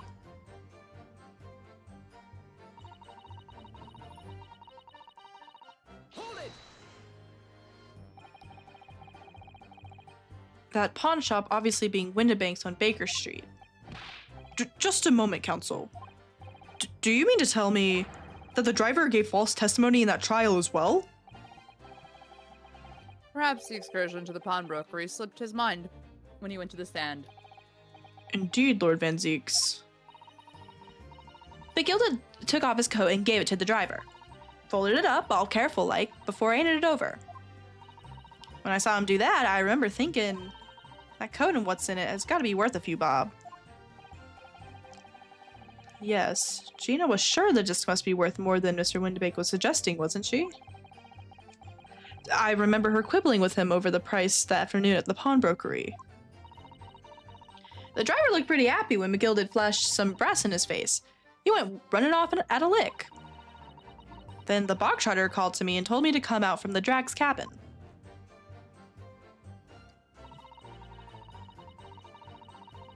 Hold it! Threatened you how exactly? Told me I'd only be able to scarp her if I did exactly what he said.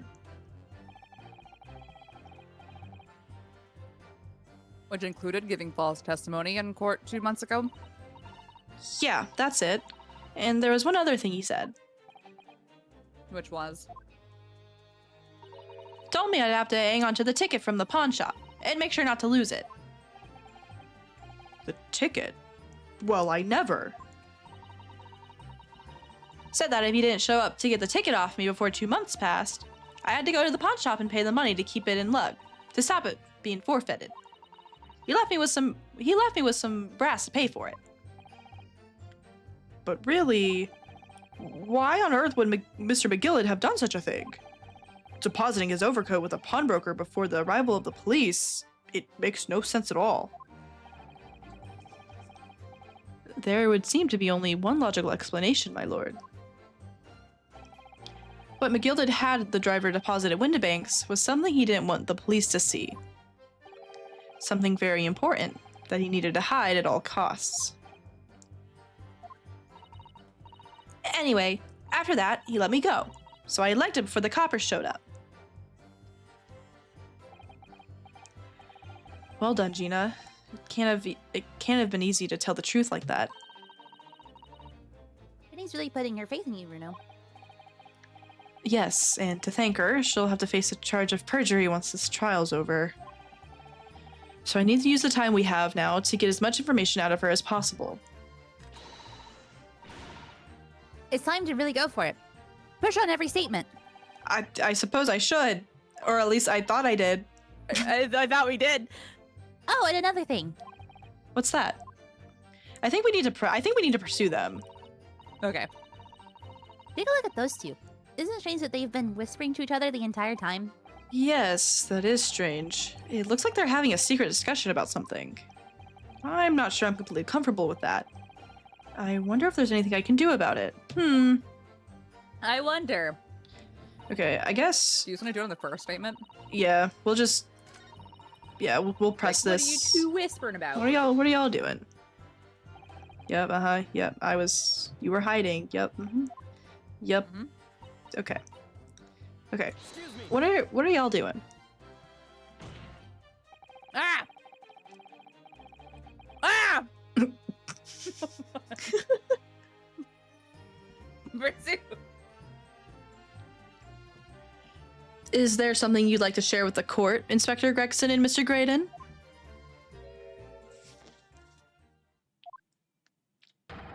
Inspector! Mr. Graydon! What? Blimey, you trying to give me a heart attack? You have been whispering to each other for quite some time now. Tell us, what is that discussion about? Discussion? With this fella? Pull the other one, Sunshine. You think I've got anything to talk about with a shady gent like this? I have nothing to say to this uncouth detective after he deprived me of my disc that was rightfully mine. But they've clearly been talking the entire time I've been cross-examining Gina. It's as if they've been negotiating. What?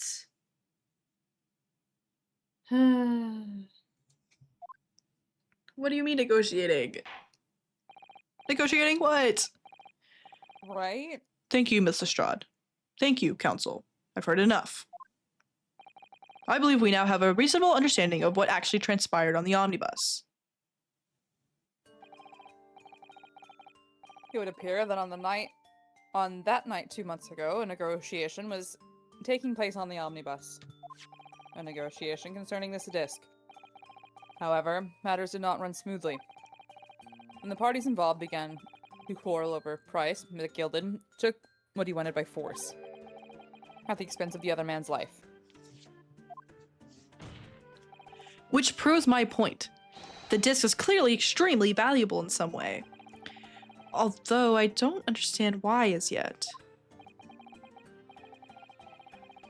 And 2 days ago, precisely 2 months after the omnibus incident, McGilded's coat and its contents were due to be forfeited. I didn't know what I should do with the ticket. I mean, the cove died right after his trial. I knew that. So you decided you would try to claim the articles as your own? Well, why not, eh? They're only gonna be forfeited.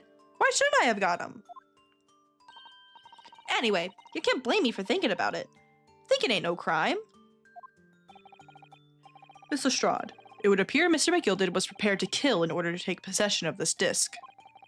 Do you know why that would be? Eh? I ain't got a clue. But I reckon it must be worth a fair bit of brass. He's probably gonna sell it. And you can't blame me for thinking that. Thinking ain't no crime.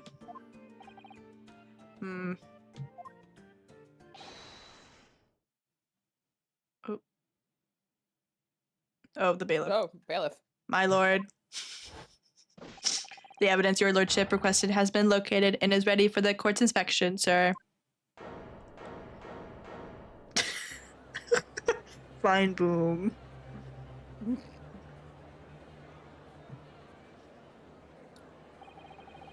The mysterious little box deposited by McGilded 2 months ago. There's no doubt in my mind that it's a key piece in this far-reaching puzzle.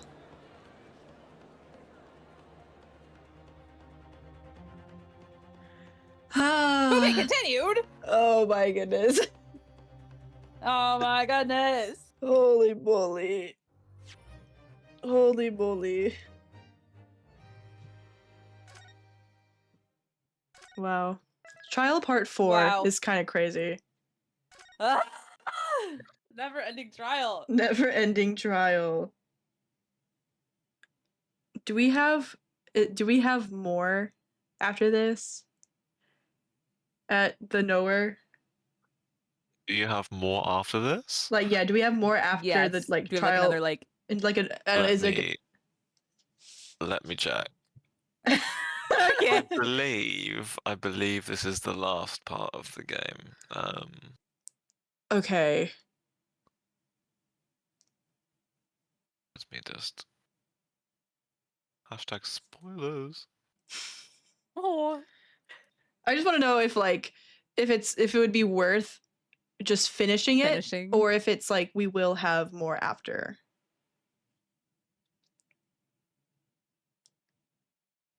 Okay, the next part is the last part of the game. Oh, okay. Could you guesstimate how long it would take us? Okay, hold on. Let me remind myself.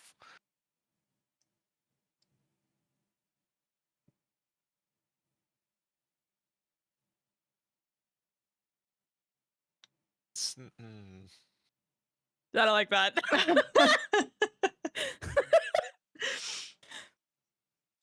think it's quite a bit of dialogue, Oh, Okay. but it's not like horrendously long. I would say maybe an hour and a half, something like that. I don't know half. Hour and a half. Your call, Maddie.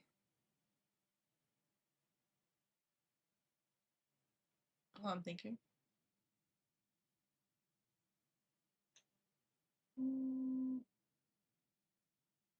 Because See again, if I can am. find it.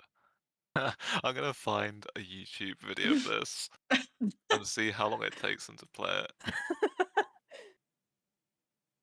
Let's see. But then you gotta think that we're reading this, so it takes longer. Well, I mean, if there's someone else was reading it, maybe they. I guess. I was about to say I'm not hard to track down. You know, I'm free after 4:30 every day. So Yeah, but tomorrow I don't know when I will be free again. okay, Like- that's the issue. Like I'm looking at my calendar and like tomorrow I have an ensemble and I also have a concert to go to for some of my friends' ensemble. I have class until 6 on Tuesday, and then I might be doing something after that.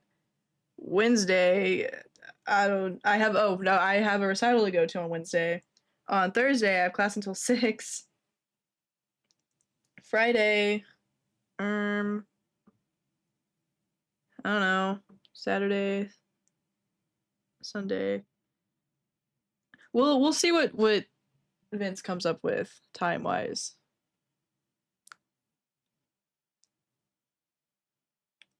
So, reminder: the 9th is daylight savings. That is Lose an my hour. interview and my friend's recital. That is the the week of recitals, where there's one on Ah! Monday, one on Wednesday, one on Friday, and then mine on Saturday. Okay. So I might also be a little out of commission that week because I might be That week. stressed. That's fair. And I will be out of commission Saturday night because the recital is at 7:30. And I don't know how I'll feel Sunday. You know what? Screw it. Let's do it. Let's do it now. Let's finish it. Oh, okay. Okay. Whatever. Who care? Okay. We've Totally not Maddie. we've been on this case for like a month and a half now. So fucking long. We've been on this game for a while, for almost a year. Yeah, it does say May of 25. Okay. All right. Still cooking on the time estimate. Okay, word. All right. Let's get them.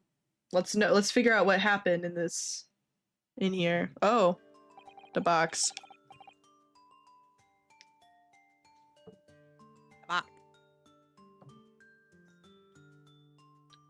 So this is the article in question, is it? The small box deposited with the pawnbroker by Mr. McGilded 2 months ago. And on the night of Mr. Windibake's murder, the only item on the shelves that was touched by whoever broke into the shop. Quick! Let's open it and see what's inside. Oh. Hello, music box. Oh. Oh. Good gracious! This is no ordinary box, it seems. Wow. Although in truth, I had an inkling that might be the case. Me? Yeah, man. Sure. It would appear that the box houses a miniature music box movement. Then is it too much to expect? I think it would be reasonable to assume that it is a device for the playback of this disc, my lord.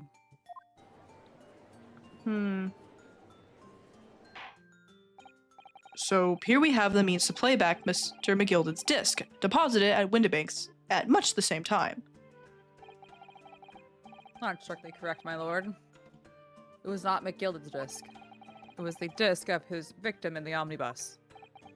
But why, for heaven's sake? Are we to understand that the brickmaker was trying to sell this music box disc to Mr. McGilded? This little hand raise is so... It's so, I believe the answer will become clear if we listen to the music on the disc, my lord. Yes, very well. Let the court now listen to this curious disc at last. Oh, Oh, he did not like that. what is up with Gregson? Wait, my lord. Good grief. What is the meaning of this, Inspector? The music box and the disc are, well, they're unrelated to the case. No need to spoil the somber atmosphere in this courtroom with some silly bit of music. Objection. What is your issue? This disc may very well have motivated the culprit in this case to commit murder. What are you talking about? Clearly, there's every chance that it's fundamentally important to understanding what happened. The prosecution has no objection. But no! That piece of evidence is police property and... Clearly, Scotland Yard has some vested interest here, What did I even say? but it is. Oh. Am I good? Yeah, sorry, I was just looking at what Okay. I got interrupted by. But it's policy of this prosecutor to leave no avenues unexplored. And you, Inspector, have no jurisdiction here to prevent that from happening. Gah! Oh, what is his deal? No further delays, please. Play the disc.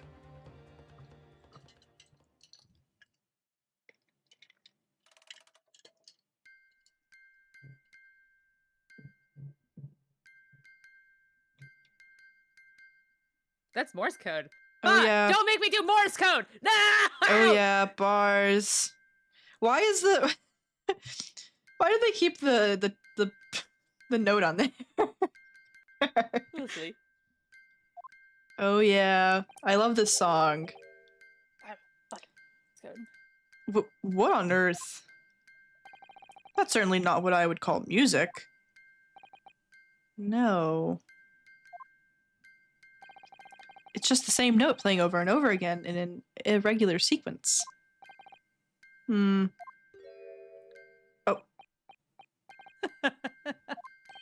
Mr. Graydon? This really is priceless. After all that, the music box is broken. Broken?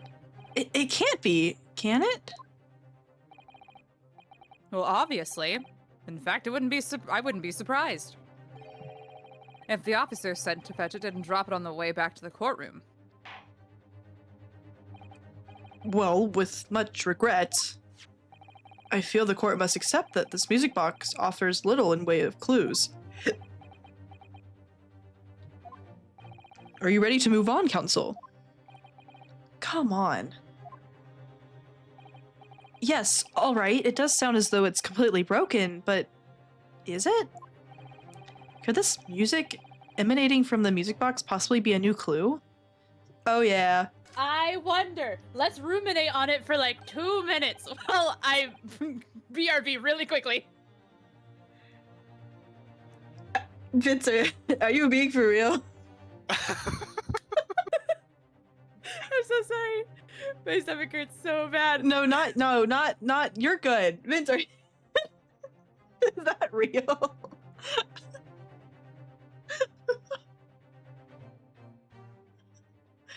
Vince.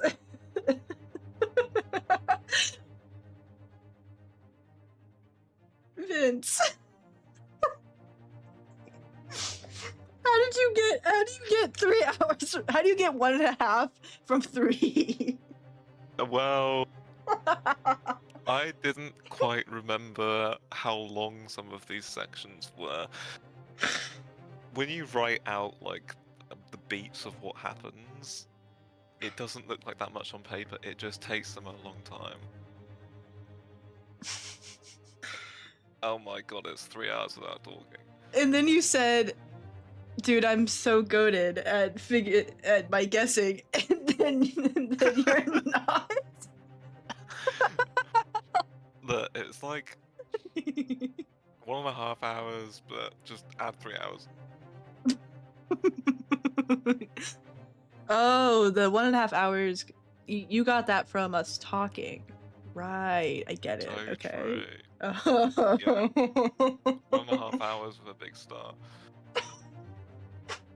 I liked when you said 1 to 1.5 hours. I thought that was pretty good. Oh yeah, just read really fast. Well, we're reading really fast right now. Yeah. Okay, so something Traffic. tells me that we may not be finishing it today. Maybe. I mean, if you just like cancelled all of the other plans you had today. Oh, you know what? You're so right. Yeah, none of that stuff's important. Just put that in the bin. Yeah, you're right. You know, who needs school? Gaff. Who needs to practice ever? I don't. No. I have nothing to play ever. You've like played so much at this point. What's the point of practice? Exactly. When I'm gonna just play tomorrow, and then the next day, and then the next day. Like, Exactly. No one's gonna know that you didn't play today. except for me, my Amisher will. Because I did not play yesterday. Uh-oh. I want to know where this lady beetle went. Because I flicked it on the floor when it fell on my arm, and I don't know where it went. So, that's exciting.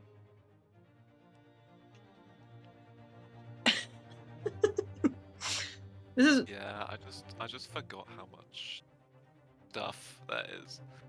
I mean, that's fair. That I was was just really funny.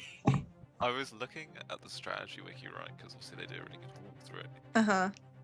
And I just judged the last article because I was like, oh, this is about as long as some of the other last case articles that you've done.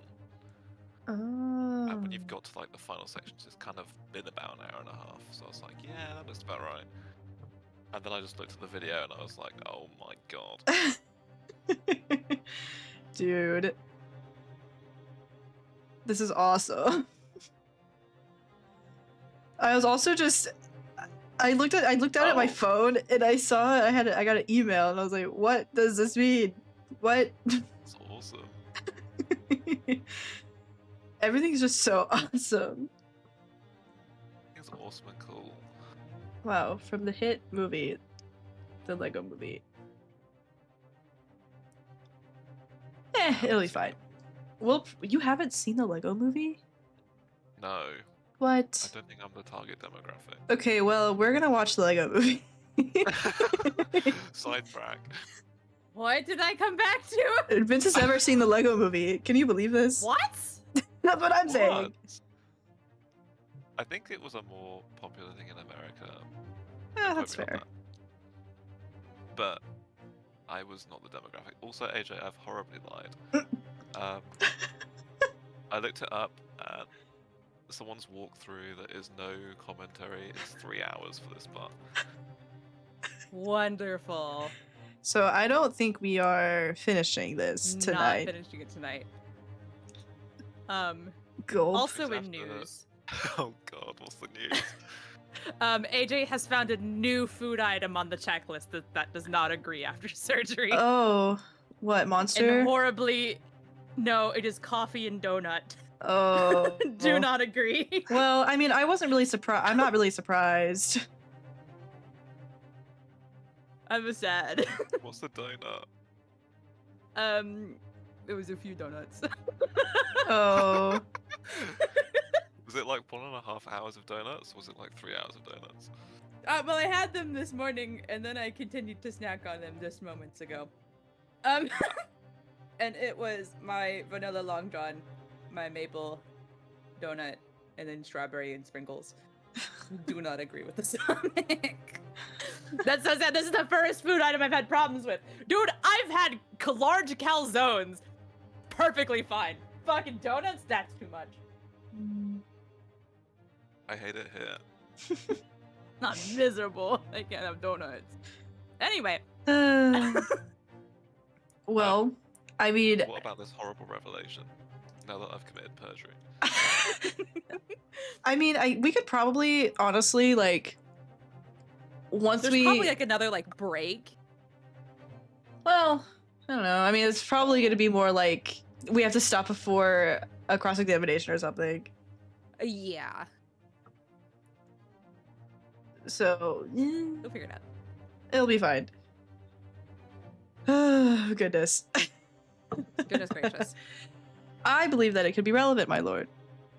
Oh, wait, hold on. I accidentally clicked on the screenshot again. Good lord. But how can it be? It's an abomination, Council. Mere noise. I fail to see how it can have any meaning whatsoever. It does sound strange, I agree. But there's one thing bothering me.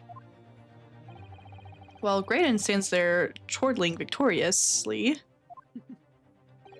the inspector beside him has a rather telling expression on his face. It's as if Gregson recognizes the sound, and as if he's familiar with it somehow. And that's making him appear extremely on edge. If that's the stance of this defense, my Japanese friend, answer me this. Oh! Bars! What a song. Are they gonna like actually make us figure this out because if someone can explode? No way. I can't do fucking Morse code. I hate Morse code. Bro, you do not want to play Keep Talking and Nobody Explodes then. Me and Shark No, got that down to a T. dude, I always have to have Shark help me with that. Yeah, because I know yeah. Shark's good at Morse code. We 'Cause got- I can't do it. We got that down to a T. Just what relevance do you propose this woeful chiming has on this case? It's the defense's belief that the sound emanating from this music box is not supposed to be music. Not supposed to be music. Just because this is a music box, it doesn't necessarily mean the sounds we're hearing are music. Yeah, not laughing now, buddy. Look at that. The smile vanished from Graydon's lips as soon as I said it. I'm just so goated. I'm on the right lines here. I must be. And as a the communications officer, this guy would know. Yeah. Making deductions based on how people react to what you say. Apollo Yeah, Justice? just like Hurley, Runo. Oh my god, Apollo Justice. Objection! The sounds we're hearing aren't necessarily music. Well, now that you've told us what they are not,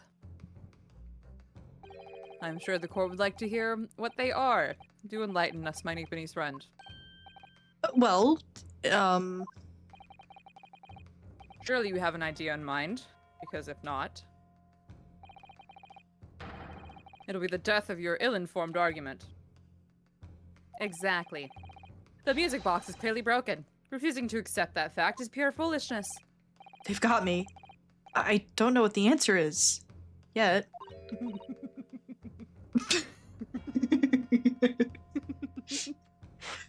Runo. I just examined the music box very thoroughly.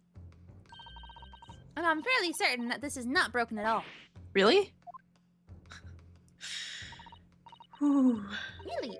The way it's been made, it can only produce a single note anyway. Thank you, Iris.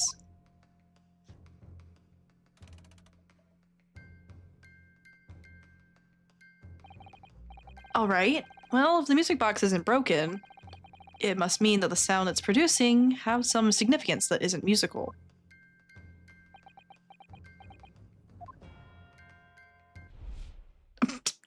Oh. Ah. Could it be... Is that what these sounds are? Something just struck me, Runo. I feel like recently, in the past few hours even, I've heard another sound very much like this one. Like the one this music box makes. Yes, it's a familiar sound. Actually, Iris, I was just thinking exactly the same thing. I'm going to have to press to the defense for an answer. If your assertion is that the sound produced by this music box is not in fact music at all, then what the devil is it, counsel? All the evidence we've seen so far, all the testimony we've heard, it's all pointing to one single answer now.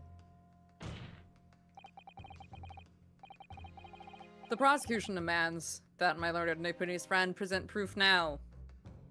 Tangible proof of this latest wild speculation. All right then. This could be the best chance I'm going to get to fight back in this trial. And if I'm right, it's going to join all the dots together. The evidence that explains the true nature of the sounds on this music box disc is the save option. You are so right. Well,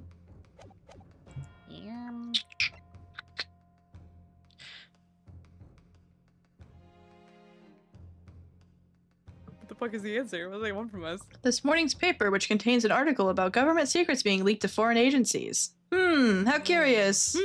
How curious, how queer. What happened to that? Wait, hold on. What was this about? Let's examine that real quick. Hold on. There's a sensational story lower down on the front page as well. Look. Ministry Mole. Classified secrets may have been leaked overseas from Minister of Justice. For a 10-year-old, Iris certainly has her finger on the pulse of world news. It's about secret communication between Great Britain and its allies. Apparently they're being intercepted by hostile nations. Communications are being intercepted? But how would somebody be doing that? That's the question, isn't it? I've come up with 3 different possible methods so far. Are you looking for a new career, you know? No, of course not. I wonder... Perhaps this is what Lord Strongheart was talking about yesterday. Yes, it could be. And it could explain why he has Gregsy running from pillar to post at the moment. Okay, so it doesn't explain, but it's... Or maybe we already looked at it. Because I feel like we had that conversation already. We definitely did. Okay. So maybe it wasn't updated before. Maybe it's just updated now. Maybe we just present it as it is. Present? Take that! Today's paper, Council? The headline is Pawnbroker Perishes in Pig Purse Plunder. Hardly supportive of your cause. No, my lord. I was hoping you'd look a little further down the page. Further down? Ministry Mole. Classified secrets may have been leaked overseas from Ministry of Justice. Yes, this is a very serious matter, being investigated at the highest level, I understand. I have heard the international transmission along... I have heard that international transmissions along supposedly secure lines are somehow being intercepted and leaked to various other countries. And presumably, those transmissions are in the form of wired telegrams? Of course. Juror number 5, your input, please. Stop. Oh, me, sir? Whatever is the matter? You told the court before that you worked at the same communication station as Mr. Graydon, did you not? Yes, that's correct. And the particular station where you work deals with government communications and newspaper reports. Oh, yes. We're not your run-of-the-mill communication station at all. Our network is extremely important. Then tell me, is this not a very familiar sound?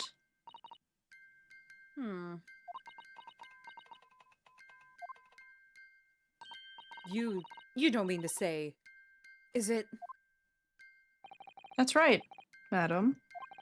Bears more than a passing resemblance to the sound made by your telegraph machine as you tap it. I believe it's called Morse code?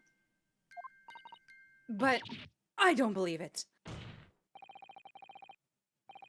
Now, correct me if I'm wrong, but when it comes to leaking telegrams from government departments... There could be nobody more perfectly placed than a highly skilled communications officer. Are you suggesting that the music box disc contains stolen government secrets and Morse code? Gulp. Order! Order! Please, everyone, order! But this is high treason, Council, deserving of capital punishment. Too much new vocabulary. What is this treason, and what is capital punishment? It's the sorts of words I'd half expect you to know. For our sovereign government's confidential information, hostile nations would surely pay almost any price. Yes, and on that night 2 months ago, that was the very negotiation that was taking place inside the omnibus. But in the end, McGilded perished, and the all-important disc lay unclaimed in the pawnbrokery. My word. In which case, whoever stole that information in the first place must surely have been beside himself with worry. Because if that disc were to be discovered before it found its way out of the country, it would reveal an act of high treason, punishable by death. So the culprit had no choice but to retrieve it. And in order to do that, he would have to gain entry to the pawnbrokery illegally in the middle of the night. Because the article left behind by Mr. McGilded would incriminate him too much if it got into the wrong hands. Isn't that right, Mr. Graydon?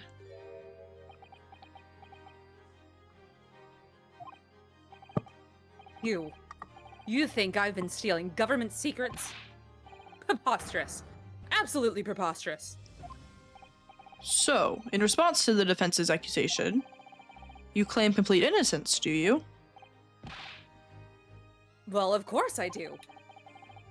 I've had to stand here in silence while that pretentious foreign lawyer has been prattling away. Objection!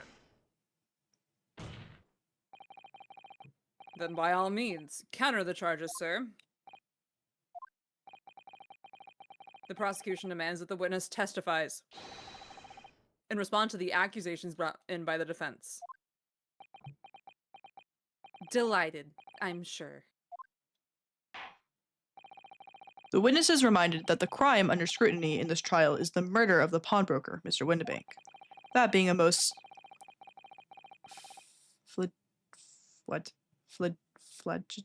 flagitious? I What? guess as good as mine. What word is that? Flagitious? Flagitious? What? What was that, Vince? Logicious? Flagitious?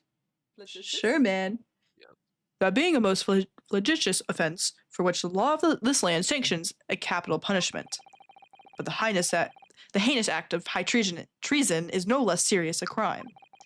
I urge you to bear that in mind as you testify, Mr. Graydon. So then, let us proceed. You may...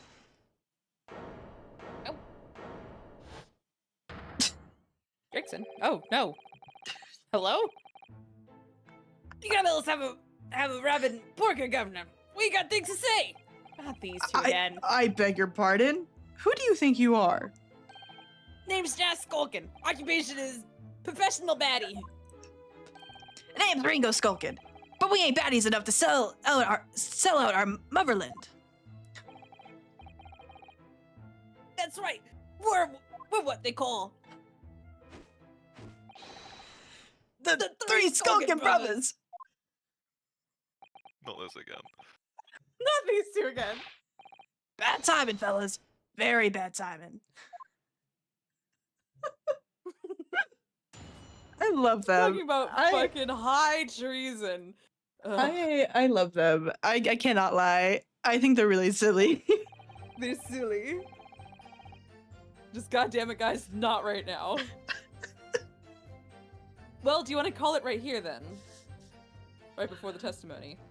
Because, like you said, we did have 3 hours. Yeah, I say we just we let him sit on that Let him sit on it. on that his counter that he has.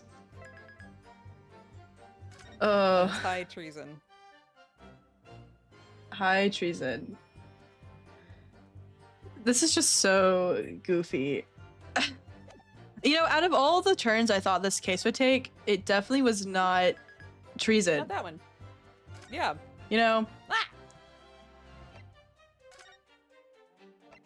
Hold on, I'll figure out the buttons here in a second.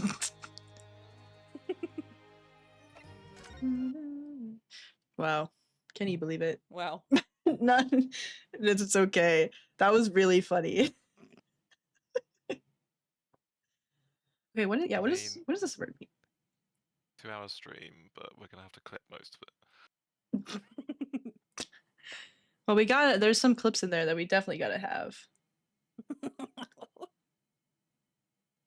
Characterized by extreme, brutal, or cruel crimes. Vicious, infamous, scandalous, disgracefully or shamefully criminal, grossly wicked, scandalous, shameful, set of acts, crimes, etc. Oh. Wow. Also, Maddie, when's the keep talking and nobody explodes stream? That's a great question. Oh, We need Shark in here for that. ideas. The thing do. is, if I remember correctly, I have Shark and I got through pretty much everything except for the exotic the exotic and extreme sections where I think we had left. I think we were in the extreme sections and we got stuck on the last one because I have a 3 out of 4 and we haven't even got to the exotic section yet. And the last time I played this game was November of 2023. Clearly, your brain muscles have improved and you can clear it now. Clearly, Easy. you know, obviously we could definitely just start off on the extreme with no problems whatsoever. Correct.